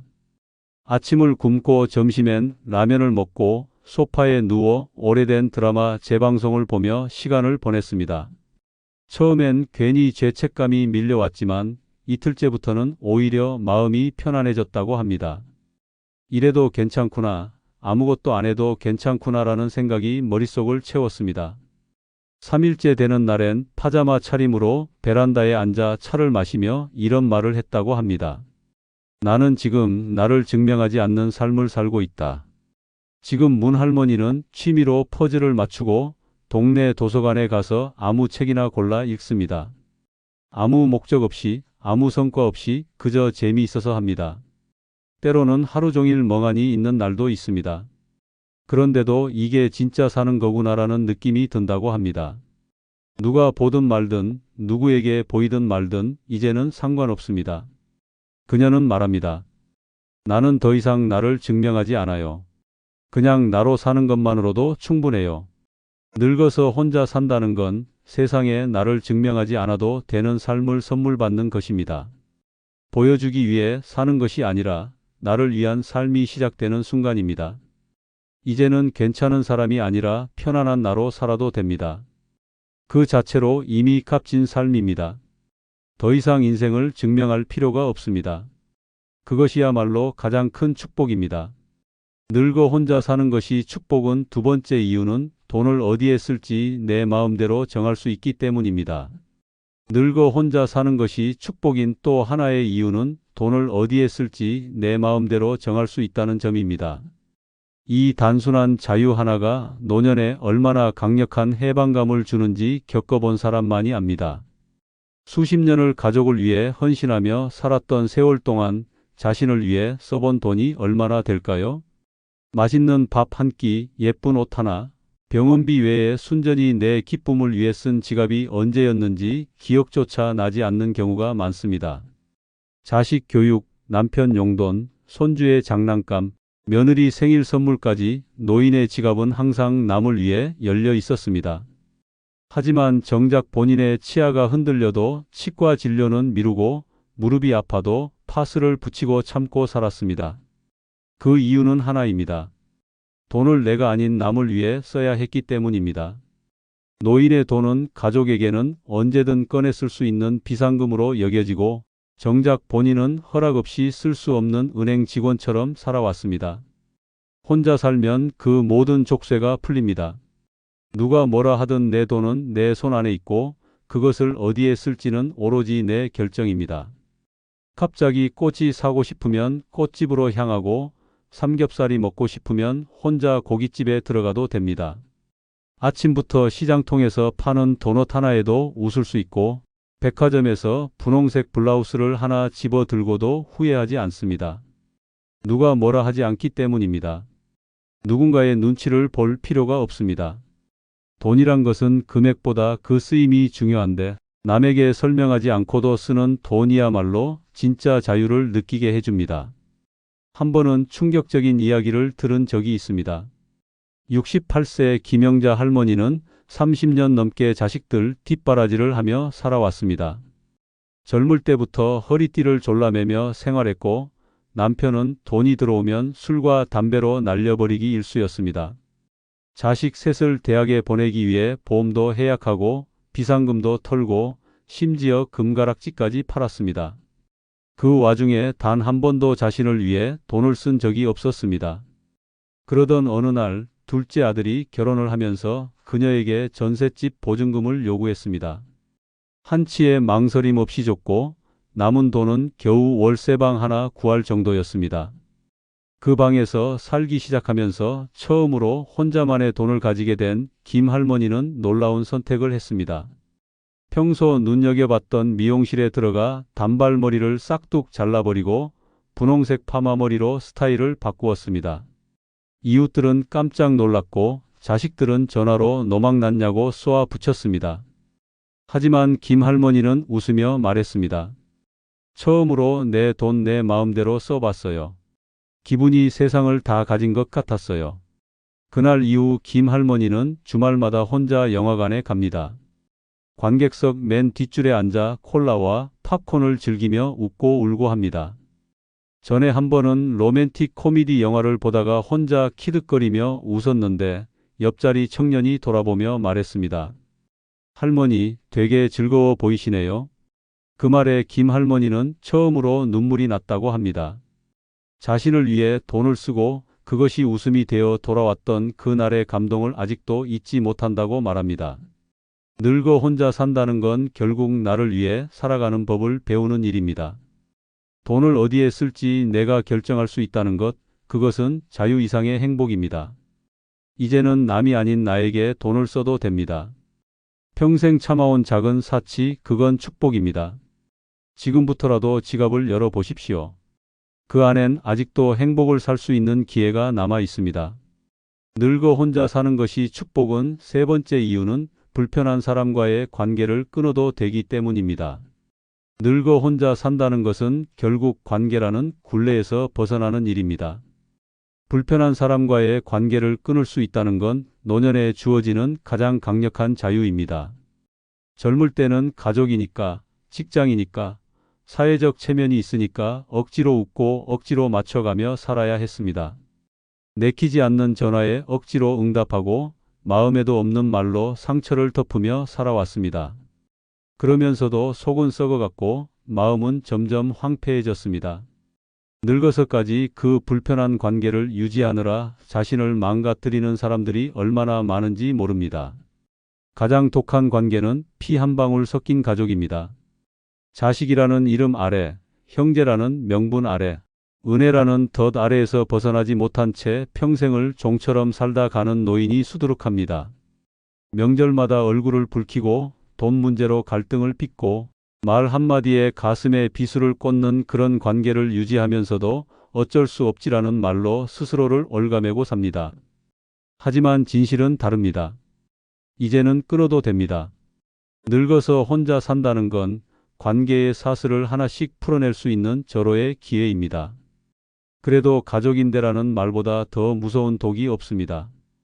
그 말에 목줄이 묶이고 그 말에 마음이 찢어집니다. 하지만 혼자 사는 순간 선택이 가능해집니다. 따뜻한 사람만 곁에 두면 됩니다. 나를 배려해주는 사람, 내 말에 귀 기울여주는 사람, 나를 사람답게 대해주는 사람만 옆에 두고 나머지는 과감히 밀어낼 수 있습니다. 연락하지 않아도 됩니다. 명절이라고 안부 인사 돌리지 않아도 됩니다. 그들을 만나지 않는다고 해서 내가 나쁜 사람이 되는 것도 아닙니다. 오히려 나를 지키는 일입니다. 불편한 관계를 끊고 나면 공기가 달라집니다. 호흡이 깊어지고 마음이 가벼워집니다. 그동안 얼마나 많은 감정을 억눌렀는지, 얼마나 많은 밤을 분노와 눈물로 지새웠는지 알게 됩니다. 그리고 그제야 비로소 진짜 웃음이 나옵니다. 혼자라는 것이 곧 자유라는 걸 깨닫는 순간 인생이 다시 시작됩니다. 실제 사례가 하나 있습니다. 70세 윤말순 할머니는 평생을 시누이와의 갈등 속에서 살아왔습니다. 시댁과 가까운 곳에 살다 보니 시누이와 얼굴을 마주칠 일이 잦았고 그때마다 시누이는 윤 할머니의 옷차림, 음식, 집안일까지 하나하나 간섭했습니다. 노인네가 무슨 치장을 하냐, 애들 교육 똑바로 못 시켜서 그렇다 등 듣는 말마다 심장을 후벼 팠습니다.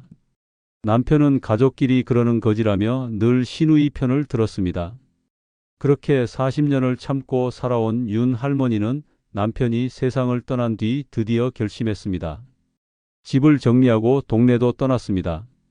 연락처를 싹 정리하고 새 전화번호로 바꿨습니다.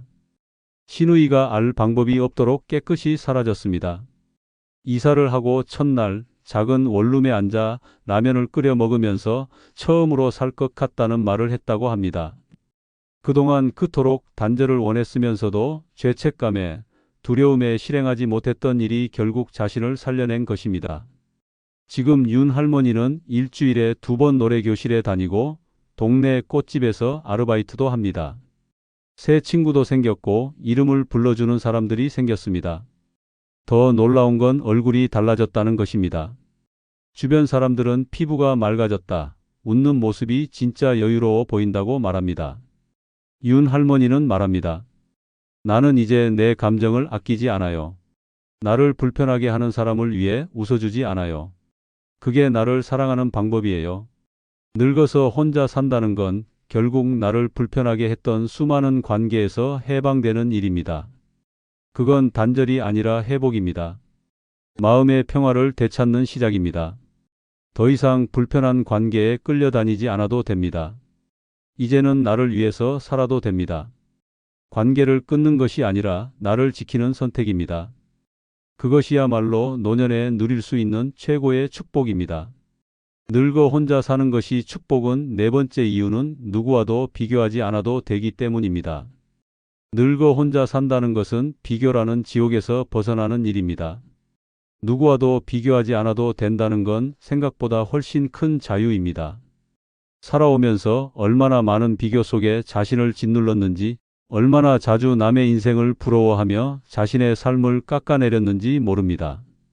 자식이 잘 됐는지, 배우자가 얼마나 챙겨주는지, 손주가 얼마나 예쁜지, 심지어 연금이 얼마인지까지도 노인들 사이에선 비교의 대상입니다.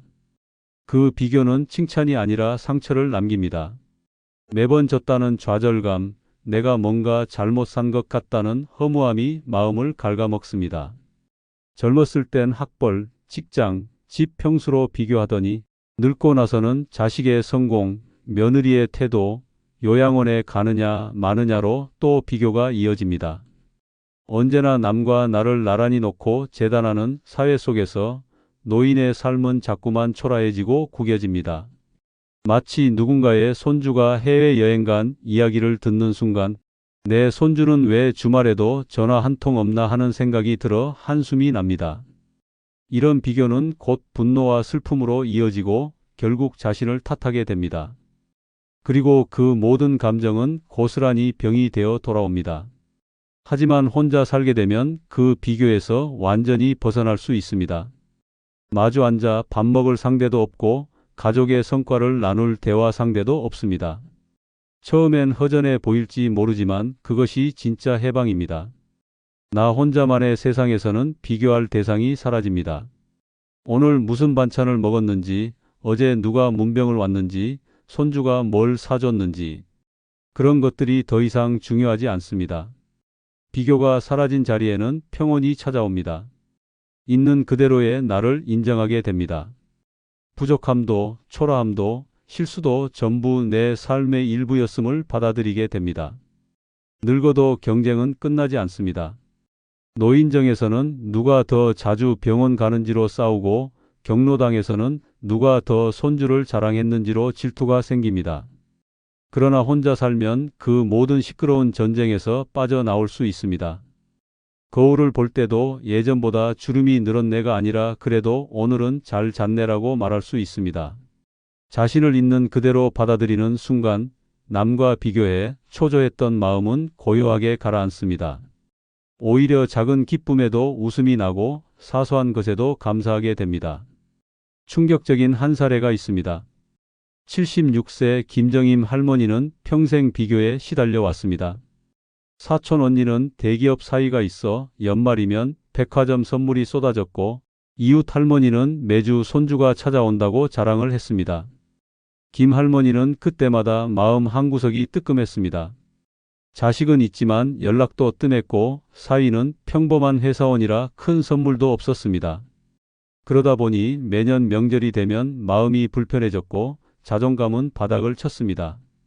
그러던 중 어느 날 우연히 이웃과의 말다툼에서 당신네 집은 애들도 연락 없잖아 라는 말을 듣고 충격을 받았습니다. 그 말을 들은 날 밤 김 할머니는 처음으로 이렇게는 못 살겠다고 다짐했습니다. 마침내 작은 결정 하나를 했습니다.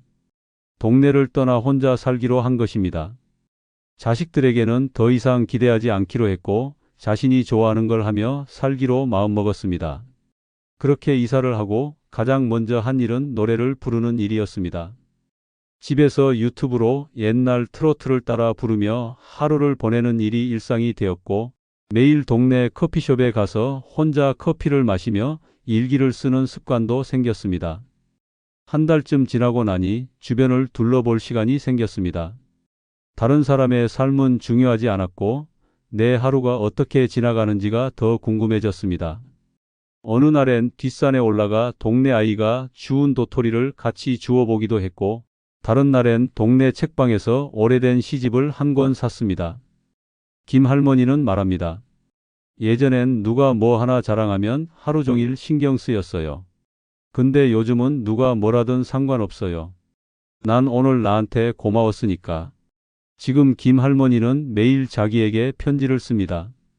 오늘도 잘 견뎠다. 수고했다고 말해주는 작은 쪽지 하나에 비교 대신 자긍심이 자리 잡았습니다. 혼자 산다는 건 남을 볼 시간이 아니라 나를 볼 시간이 생긴다는 뜻입니다. 누구와도 비교하지 않아도 되는 삶, 그것이 바로 노년의 가장 큰 축복입니다. 늙어 혼자 사는 것이 축복은 다섯 번째 이유는 갈등이 없어 마음이 평온해지기 때문입니다. 늙어 혼자 사는 것이 축복이라는 말이 믿기지 않을 수 있습니다. 하지만 갈등이 사라진 조용한 삶을 겪고 나면 그 말이 뼈저리게 와닿습니다. 오랜 세월을 함께 살아온 사람과의 관계가 오히려 고통의 씨앗이 되는 경우가 적지 않습니다. 매일 반복되는 말다툼, 사소한 감정 싸움, 오해와 불신 속에서 노년을 보내는 것이 얼마나 피폐한 일인지 경험해 본 사람은 압니다. 나이가 들수록 사람은 예민해집니다.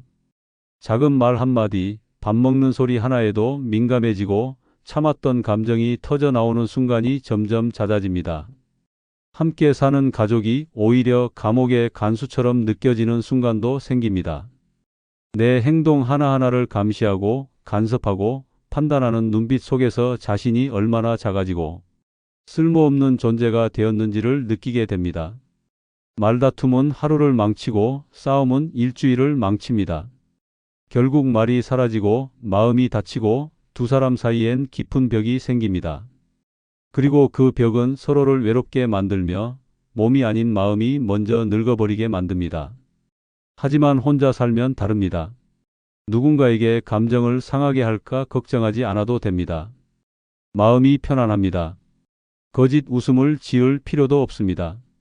설거지를 하지 않았다고 다투지 않고 방문을 세게 닫았다고 구박받지 않습니다. 고요함 속에 나의 감정만이 존재하고 그 감정은 나에게 솔직해지게 만듭니다.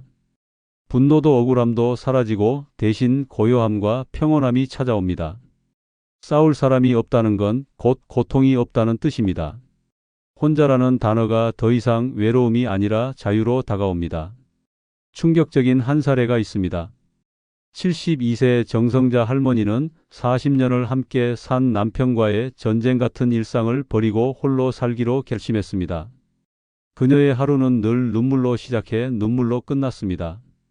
밥이 짜다고 던져진 밥그릇, TV 리모컨을 두고 벌어진 고성과 욕설, 병원비를 두고 벌어진 싸움 속에서 정할머니는 매일 가슴을 움켜쥐며 살았습니다. 참다 못해 남편 몰래 노인복지센터에서 독거노인 생활체험 프로그램에 참여하면서 처음으로 혼자의 평온함을 맛보게 되었습니다. 그 경험 이후 정할머니는 전셋집 보증금을 나눠받고 조용한 동네의 작은 오피스텔을 구했습니다. 이사 첫날 그녀는 창문을 열고 커피를 마시며 울었습니다. 아무도 그녀에게 잔소리하지 않았고 거실에 팬티만 입고 걸어다녀도 아무도 놀라지 않았습니다. 처음엔 고요함이 낯설었지만 어느 날부터는 그 고요함이 자장가처럼 느껴졌다고 말합니다. 하루 종일 소리 내어 말하지 않아도 전혀 외롭지 않았고 내 숨소리와 내 생각으로만 가득한 공간이 오히려 살아있음을 느끼게 해주었다고 전합니다. 정할머니는 매일 새벽 시장에 가서 혼자 먹을 고등어 한 마리를 사고 집으로 돌아오는 길에 카페에 들러 자신에게 커피 한 잔을 선물합니다. 예전엔 상상할 수 없던 일상이었습니다. 지금은 말합니다. 나는 지금 내 생애 가장 평온한 날들을 살고 있습니다. 갈등이 없으니 내가 나를 사랑할 수 있게 되었어요. 늙어 혼자 사는 것이 결코 불행이 아닙니다. 구독, 좋아요 부탁드립니다. 감사합니다. 당신은 오늘이 인생의 마지막 날이라면 어떤 기분이 들겠습니까? 심장이 멎는다는 공포, 숨이 끊기는 그 순간의 고통, 차가운 관 속에 누워있는 자신의 모습을 상상해 본 적 있습니까? 죽음은 피할 수 없는 현실이지만 우리는 그것을 외면한 채 살아갑니다. 그러나 눈앞에 다가온 죽음은 생각보다 훨씬 더 가까이 있습니다. 죽음은 어느 날 갑자기 예고 없이 문을 두드립니다. 그 문을 두려움 없이 열 수 있는 5가지 이유가 지금 당신의 삶을 바꿔줄 것입니다. 좋아요, 구독은 무료입니다. 죽음을 두려워할 필요가 없는 첫 번째 이유는 누구나 겪는 자연스러운 과정이기 때문입니다. 살아가는 모든 존재는 언젠가 그 여정을 마무리하게 됩니다. 태어남이 신비롭듯 죽음 또한 인생의 한 부분으로 받아들여야 합니다.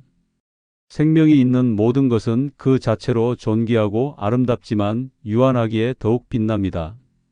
죽음은 결코 이질적이거나 특별한 것이 아닙니다. 오히려 삶의 완성을 위한 자연스러운 귀결입니다. 젊을 때는 죽음이 멀게만 느껴지기 때문에 마주할 일이 많지 않지만 나이가 들며 주변 사람들의 이별을 경험하게 됩니다. 그리고 어느 순간 나 자신의 죽음에 대해 생각하게 됩니다. 그 순간부터 우리는 두려움과 마주하게 됩니다. 그러나 이 두려움은 죽음 자체에서 비롯된다기보다 그 과정을 받아들이지 못하고 준비되지 않았을 때 생기는 감정입니다.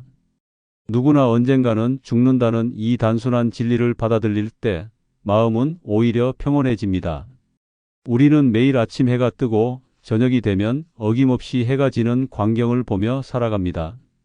해가 지는 모습을 슬퍼하지 않듯 삶의 끝도 마찬가지로 자연스럽게 받아들일 수 있습니다. 삶과 죽음은 서로 떨어져 있는 것이 아니라 하나의 흐름 속에 있습니다. 죽음을 인정하고 이해할수록 삶은 더욱 깊어지고 진실해집니다. 마치 겨울이 있기에 봄이 더욱 아름답게 느껴지는 것처럼 죽음이 있기에 삶은 더 소중한 것입니다. 인생의 마지막이 반드시 고통스럽거나 외로운 것만은 아닙니다. 오히려 마음을 내려놓고 죽음을 준비하는 사람들에게서는 깊은 평화와 따뜻한 울림이 전해집니다. 자연의 순리를 거스르지 않고 받아들이는 사람만이 남은 시간 동안 진정한 사랑과 감사를 느낄 수 있습니다. 죽음은 끝이 아니라 또 다른 시작이라는 믿음도 많은 이들에게 큰 위로가 됩니다. 무엇보다도 나만 그런 것이 아니라 이 세상 누구도 예외 없이 겪는 일이라는 사실만으로도 죽음은 더 이상 혼자 짊어져야 할 무서운 짐이 아닙니다.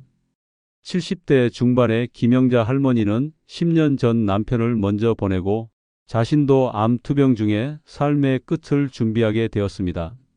처음 병을 진단받았을 때는 두려움에 잠도 이루지 못하고 매일같이 눈물을 흘렸다고 합니다. 그러나 어느 날 아침 해가 떠오르는 모습을 보며 문득 이런 생각이 들었다고 합니다. 이 해는 오늘도 나를 위해 떠오르는데 나는 왜 어제를 그리워하며 오늘을 놓치고 있었을까? 그 순간부터 김 할머니는 자신의 남은 시간을 울음이 아니라 감사로 채워가기로 마음먹었습니다. 병원에서 만난 간호사들에게 고맙다고 말하고 자식들에게는 그동안 표현하지 못했던 사랑을 하나하나 전했습니다. 손자에게는 직접 만든 손편지를 남기며 할미는 어딜 가든 너를 사랑한다는 마지막 말을 남겼습니다. 김 할머니는 마지막까지 평온한 표정으로 숨을 거두었습니다. 돌아가신 뒤 자녀들은 할머니가 남긴 편지와 영상 속 메시지를 보며 눈물 속에서도 따뜻한 미소를 지을 수 있었다고 전했습니다. 우리 어머니는 마지막까지 우리에게 사랑을 가르쳐 주셨습니다. 라는 자녀의 말이 깊은 울림을 주었습니다. 누구나 겪는 자연스러운 일이라는 사실을 받아들였기에 김 할머니는 죽음을 두려움이 아닌 준비된 평화로 마무리할 수 있었습니다. 죽음을 향한 두려움은 이해와 수용으로 극복될 수 있습니다. 그것은 결코 혼자만의 외로운 길이 아닙니다. 모두가 함께 걸어가는 길이고 그 길 위에서 우리는 여전히 누군가에게 사랑으로 기억될 수 있습니다. 죽음을 두려워할 필요가 없는 두 번째 이유는 인생의 모든 고통이 끝나는 순간이기 때문입니다. 사람은 누구나 살아가는 동안 수많은 고통과 마주하게 됩니다. 육체적인 병마, 외로움, 상실, 불안, 후회, 미련 같은 감정들이 나이가 들수록 짙게 드리워지곤 합니다. 청춘의 때와는 달리 나이가 들면 몸의 어느 한 부분이라도 편한 날이 드물고 마음조차 한결같이 무거운 날이 많아집니다. 그런 고통 속에서도 하루하루를 살아내는 것이 우리 인생이었고 그것이 때론 기특할 정도로 끈질긴 삶의 의지였던 것입니다. 하지만 삶이 길어질수록 고통이 줄어드는 것이 아니라 오히려 더 많아지고 깊어지곤 합니다. 누군가는 자식 걱정으로, 누군가는 홀로 남겨질 두려움으로, 또 누군가는 건강 문제로 힘겨운 시간을 보냅니다. 죽음을 생각하는 순간조차 그 두려움 때문에 피하려 하지만 사실 그 끝에는 오히려 해방이 기다리고 있을 수 있습니다. 그 어떤 수술로도 약으로도 사라지지 않던 고통이 죽음 앞에서는 조용히 물러납니다. 그 순간만큼은 몸도 마음도 더 이상 아프지 않고 세상의 무게도 내려놓을 수 있습니다. 우리는 평생을 살아오면서 무엇 하나 쉽게 이룬 것이 없었습니다. 늘 참고 견디고 이겨내야 했습니다. 하지만 마지막 순간만큼은 그 어떤 싸움도 필요하지 않습니다. 더 이상 애쓰지 않아도 됩니다. 누구에게 보여주기 위한 체면도 책임감도 내려놓을 수 있습니다. 죽음은 삶의 고통에서 벗어나는 마지막 문이자 그동안 힘겹게 살아낸 이들에게 주어지는 깊은 휴식입니다. 긴 여정을 마친 여행자가 안락한 쉼터에 도착하듯 죽음은 그런 편안함으로 우리를 맞이합니다. 살면서 겪은 고통을 생각하면 죽음은 더 이상 두려운 것이 아닙니다. 오히려 다 끝났다는 안도감과 함께 마침내 쉴 수 있다는 평온함이 찾아옵니다. 몸을 움직일 수 없을 만큼 지친 날에도 마음이 헤어날 수 없을 만큼 아팠던 날에도 우리는 견뎌냈습니다. 그 끝에서 마주하는 죽음은 결코 실패가 아니며 포기가 아닙니다. 그것은 그 누구보다 열심히 살아낸 인생에 대한 마지막 선물입니다. 80대 중반의 박상만 어르신은 15년 넘게 만성 신부전증을 앓아왔습니다. 매일 병원을 오가는 생활은 일상이 되었고 숨을 쉬는 것조차 힘겨운 날들이 많았습니다. 침대에 누워 산소 호흡기에 의존해야 하는 시간이 길어지면서 박 어르신은 삶에 대한 희망보다 점점 더 고통과 절망에 가까워졌습니다. 가족들은 아버지의 곁을 지키며 작은 일에도 웃어보려 노력했지만 그 웃음 뒤에는 깊은 슬픔이 감춰져 있었습니다. 그러던 어느 날 박 어르신은 손녀의 손을 꼭 잡고 조용히 말했습니다. 나는 이제 괜찮단다. 아픈 것도 숨쉬기 힘든 것도 다 이젠 끝났으면 좋겠구나. 나 잘 살았다 생각한다. 그 말은 주변 사람들에게 큰 울림을 주었습니다. 죽음 앞에서조차 담담했던 그 모습은 오히려 평화로웠습니다. 마지막 병원에 입원했을 때 박 어르신은 가족들에게 당부했습니다. 내가 떠나도 울지 말거라. 나 지금 너무 편안하단다. 고통이 다 사라졌어. 그가 숨을 거두는 순간 병실에는 울음 대신 조용한 감사의 인사가 이어졌습니다. 가족들은 박 어르신이 마지막까지 고통 없는 평화를 맞이할 수 있었다는 사실에 마음 한켠이 놓였다고 말했습니다. 그의 죽음은 끝이 아니라 고통으로부터의 해방이자 쉼이었습니다. 죽음을 두려워하지 않아도 되는 이유는 바로 이처럼 그 순간이 인생의 모든 고통을 내려놓는 해방의 시간이기 때문입니다. 몸과 마음이 겪어온 고난을 끝내고 진정한 평온을 맞이할 수 있는 시간입니다. 더 이상 참지 않아도 되고 더 이상 아프지 않아도 되는 순간이기에 죽음은 어쩌면 인생의 마지막 따뜻한 위로일 수 있습니다. 죽음을 두려워할 필요가 없는 세 번째 이유는 평온한 죽음은 축복이 될 수 있기 때문입니다. 우리는 죽음을 이야기할 때 대부분 두려움, 슬픔, 고통을 먼저 떠올리곤 합니다. 그러나 죽음은 반드시 괴롭고 비참한 것만은 아닙니다. 준비된 죽음, 사랑 안에서 맞이하는 죽음, 삶을 온전히 받아들인 이의 죽음은 그 자체로 축복이 될 수 있습니다. 오히려 삶을 아름답게 마무리하고 세상과 이별할 수 있다는 점에서 평온한 죽음은 가장 고귀한 마지막 선물일 수 있습니다. 평온한 죽음은 삶 전체가 얼마나 충만했는지를 보여주는 거울이기도 합니다. 삶을 사랑했고 주변 사람들을 소중히 여겼으며 자신의 길을 묵묵히 걸어온 사람은 마지막 순간에도 흔들림 없이 고요한 안식을 맞이합니다. 이별의 순간조차 따뜻하게 기억될 수 있는 것은 바로 그런 평온함 덕분입니다. 준비되지 않은 죽음은 두려움을 남기지만 준비된 죽음은 사랑과 감사를 남깁니다. 죽음을 축복이라 말할 수 있는 이유는 그 안에 고통이 없기 때문만은 아닙니다. 그보다는 삶의 의미를 받아들이고 마지막까지 자신의 존재를 존엄하게 지킬 수 있기 때문입니다. 몸은 비록 노쇠하고 병들었더라도 마음만은 평온한 사람은 죽음조차 담담하게 받아들입니다. 그리고 그 죽음은 남은 이들에게도 위로가 되고 인생에 대해 다시 생각하게 만드는 울림이 됩니다. 우리는 평생을 무언가를 이루기 위해 애쓰며 살아갑니다. 하지만 인생의 마지막에 남는 것은 성취보다도 어떻게 살아왔는가 하는 삶의 태도입니다. 그리고 그 태도가 고요하고 단단할 때 죽음은 더 이상 두려움의 대상이 아닙니다. 오히려 스스로의 삶에 대한 감사로 남겨질 이들에 대한 축복으로 마무리할 수 있습니다. 그렇게 맞이하는 평온한 죽음은 비로소 잘 살았다는 삶의 선언이 됩니다.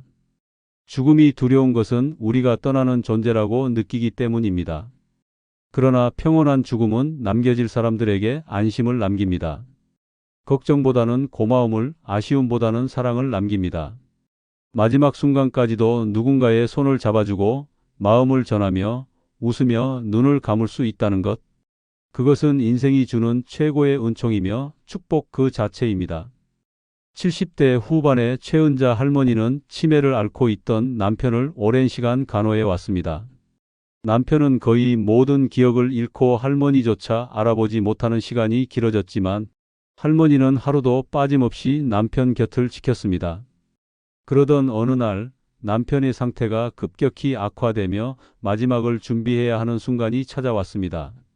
가족들은 모두 슬픔에 잠겨 있었지만 최 할머니는 오히려 담담하게 말했습니다. 이 사람 고생 참 많이 했어요. 이제 편히 보내줘야죠. 그날 밤 할머니는 남편의 손을 꼭 잡고 오래된 찬송가를 조용히 불러주었습니다. 가사는 다 잊었지만 멜로디만큼은 어렴풋이 기억하는 듯 남편의 입가에 미소가 스쳤습니다. 그리고 새벽녘 남편은 아주 조용하게 숨을 거두었습니다. 통증도 없이 고요하고 따뜻한 이별이었습니다. 가족들은 그 순간을 떠올리며 이렇게 말했습니다. 아버지는 정말 축복받은 마지막을 맞으셨어요. 어머니의 사랑이 끝까지 아버지를 편안하게 해주셨습니다. 최 할머니는 남편의 영정을 보며 환하게 웃었습니다. 이 사람 이제야 편히 쉬네요. 저도 잘 살아냈다고 생각해요. 남편과의 이별을 통해 슬픔보다는 감사와 평화를 느낄 수 있었던 이유는 그 죽음이 고요하고 사랑으로 채워졌기 때문입니다. 평온한 죽음은 누구에게나 찾아올 수 있는 축복입니다. 그것은 삶의 마지막을 사랑으로 감싸 안는 순간이며 인생의 마지막 장면을 가장 아름답게 완성하는 시간이기도 합니다. 두려움이 아닌 준비와 사랑으로 죽음을 마주할 때 그 순간은 더 이상 이별이 아니라 또 하나의 연결이 됩니다. 평온한 죽음을 맞이하는 사람의 삶은 끝이 아닌 새로운 시작을 알리는 조용한 종소리처럼 우리에게 깊은 울림을 남깁니다. 죽음을 두려워할 필요가 없는 네 번째 이유는 사랑했던 이들과의 추억이 남기 때문입니다. 우리가 떠나더라도 우리가 사랑했던 사람들과의 기억은 세월 속에 고스란히 남아 마음을 따뜻하게 감싸줍니다. 죽음은 관계의 끝이 아닙니다. 오히려 사랑의 또 다른 방식으로 이어질 수 있는 시작입니다. 그리움은 사라지지 않지만 그 그리움 안에는 언제나 따뜻한 순간들이 함께 머무릅니다. 살아가며 우리는 많은 사람을 만나고 사랑하고 또 이별을 겪습니다. 누군가는 먼저 떠나고 누군가는 남게 됩니다. 하지만 그 누구도 완전히 사라지지 않습니다. 함께 웃었던 순간, 손을 잡고 걸었던 길, 나지막한 음성으로 건넨 인사 한마디까지도 모두 소중한 추억으로 남아 살아있는 사람들의 마음속에 머뭅니다. 사랑이 깊을수록 이별은 더 아프지만 그만큼 남겨지는 기억은 더 선명합니다. 그리고 그 기억은 우리를 위로하고 다시 살아갈 힘이 되어줍니다. 죽음을 슬픔으로만 생각하지 않아도 되는 이유는 우리가 사랑했던 사람들과의 추억이 결코 사라지지 않기 때문입니다.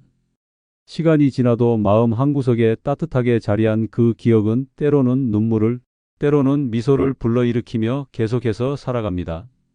추억은 죽음조차 뛰어넘습니다.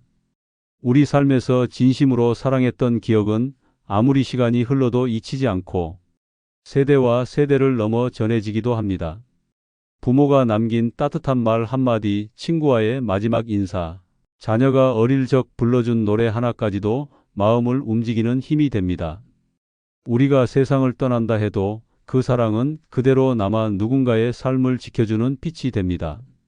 죽음을 준비하면서 가장 큰 두려움 중 하나는 내가 사라지면 아무도 나를 기억하지 않을까 하는 외로움입니다. 하지만 그런 걱정은 하지 않아도 됩니다. 진심으로 사랑했던 사람이었다면 그 존재는 결코 잊히지 않습니다. 오히려 사람들은 더 자주 당신을 떠올리며 따뜻한 미소와 함께 그리워하게 됩니다. 당신이 남긴 사랑은 누군가의 삶을 지탱해주는 기둥이 되어줄 것입니다. 부산에 사는 80세의 윤정자 할머니는 5년 전 남편을 먼저 떠나보냈습니다. 평생을 함께 살며 크고 작은 갈등도 있었지만 돌아보면 그 모든 날이 고맙고 따뜻했다고 말합니다. 남편이 병상에 누워있던 마지막 한 달 동안 할머니는 하루도 빠짐없이 남편의 손을 잡고 추억을 이야기했습니다. 젊은 시절 고생하며 함께 일했던 날, 아이들을 키우며 웃고 울었던 순간들, 그리고 남편이 가끔씩 불러주던 옛날 가요 한 소절까지 모두가 귀하고 사랑스러운 기억이었습니다. 남편이 세상을 떠난 뒤 윤 할머니는 처음엔 깊은 슬픔에 잠겼지만 이내 자신에게 남겨진 것이 무엇인지 깨달았습니다. 그것은 바로 수많은 추억들이었습니다. 아침에 눈을 뜨면 들리던 남편의 목소리, 식탁에서 함께 나눈 조용한 대화, 손주와 함께 웃으며 바라보던 남편의 눈빛, 모든 것이 선명한 기억으로 남아 할머니의 하루를 채워주었습니다. 그녀는 이렇게 말했습니다. 죽음은 이별이지만 사랑은 계속된다는 걸 알게 되었어요. 이젠 남편이 없는 게 아니라 언제나 내 안에 함께 있는 것처럼 느껴집니다. 윤 할머니는 매일 저녁 창가에 앉아 남편과의 추억을 떠올리며 조용히 혼잣말을 합니다. 슬프기보다 따뜻한 시간이 되었고 그 시간은 그녀가 외롭지 않도록 지켜주는 가장 소중한 일상이 되었습니다. 사랑했던 이들과의 추억이 남는다는 사실은 죽음을 두려움 대신 감사로 바꿔주는 힘이 됩니다. 살아있는 동안 나눈 진심과 따뜻한 순간들은 결코 사라지지 않고 누군가의 삶 속에 살아 있습니다. 죽음은 그 사랑을 끝내는 것이 아니라 더 깊이 새기는 시간입니다. 우리는 언젠가 이 세상을 떠나지만 우리의 사랑은 기억으로, 추억으로, 따뜻한 마음으로 영원히 남습니다. 그래서 죽음은 슬픔의 끝이 아니라 사랑이 머무는 또 하나의 장소가 될 수 있습니다. 죽음을 두려워할 필요가 없는 다섯 번째 이유는 죽음은 또 다른 여행일 수 있기 때문입니다. 우리는 살아가며 수많은 여행을 떠납니다. 어린 시절 처음으로 부모의 손을 잡고 떠났던 소풍, 젊은 시절 설레는 마음으로 떠났던 신혼여행, 그리고 인생의 중간에 마주한 혼자만의 여행까지 여행은 늘 우리 삶의 새로운 시작이었습니다. 죽음 또한 그런 여행 중 하나일 수 있습니다. 단지 목적지가 조금 다를 뿐 그 여정은 여전히 의미 있고 소중합니다. 삶의 마지막이 끝이라고 생각하면 두려움이 앞설 수밖에 없습니다. 하지만 그것이 또 다른 시작, 또 하나의 여행이라고 생각하면 마음은 한결 가벼워집니다. 낯선 곳으로 떠나는 것이 두렵지만 동시에 설레는 것처럼 죽음도 우리를 미지의 세계로 인도하는 신비한 문입니다. 그 문 너머에는 다시 만날 누군가가 있을 수도 있고 새로운 평화와 자유가 기다리고 있을지도 모릅니다. 무엇보다 중요한 것은 이 여행을 마주하는 우리의 자세입니다. 죽음을 또 다른 여행이라 여기는 마음은 삶을 더욱 깊이 있게 만듭니다. 언젠가 끝날 것을 알기에 지금 이 순간을 더 소중히 여기고 더 많이 사랑하고 더 진심으로 살아가게 됩니다. 여행을 준비하듯 죽음을 준비하는 것도 그런 의미에서 귀한 일입니다. 짐을 가볍게 하고 마음을 정리하고 사랑하는 이들과 작별의 인사를 나누며 떠나는 이 여행은 인생에서 가장 조용하고 의미 있는 여정이 될 수 있습니다. 이 여행은 홀로 가는 것이 아닙니다. 살아온 삶의 모든 기억과 사랑이 동행해 줍니다. 그리고 남겨진 이들 또한 그 여행을 마음으로 함께하며 떠난 이의 사랑을 오래도록 간직합니다. 어쩌면 죽음 이후의 세계는 우리 인간의 이해를 넘어선 곳일지 모릅니다. 그러나 분명한 것은 그곳이 고통과 근심이 없는 평온한 공간이기를 바라는 마음은 모두가 같다는 점입니다. 죽음을 삶의 끝이 아니라 하나의 통로, 하나의 문, 하나의 여정으로 받아들일 때 우리는 더 이상 그것을 피하거나 두려워하지 않게 됩니다. 오히려 마치 오랜 여정을 마치고 고향으로 돌아가는 기분처럼 편안하고 따뜻하게 받아들일 수 있습니다. 그렇게 준비된 죽음은 살아온 삶의 깊이를 더해주고 남은 이들에게도 안식을 남깁니다. 대전에서 살고 있는 77세의 정승호 어르신은 말기 폐암 진단을 받고 처음엔 깊은 충격과 두려움에 휩싸였습니다. 가족들과의 시간, 아직 못 이룬 꿈들, 손자들과의 약속 등 많은 미련이 그를 괴롭혔습니다.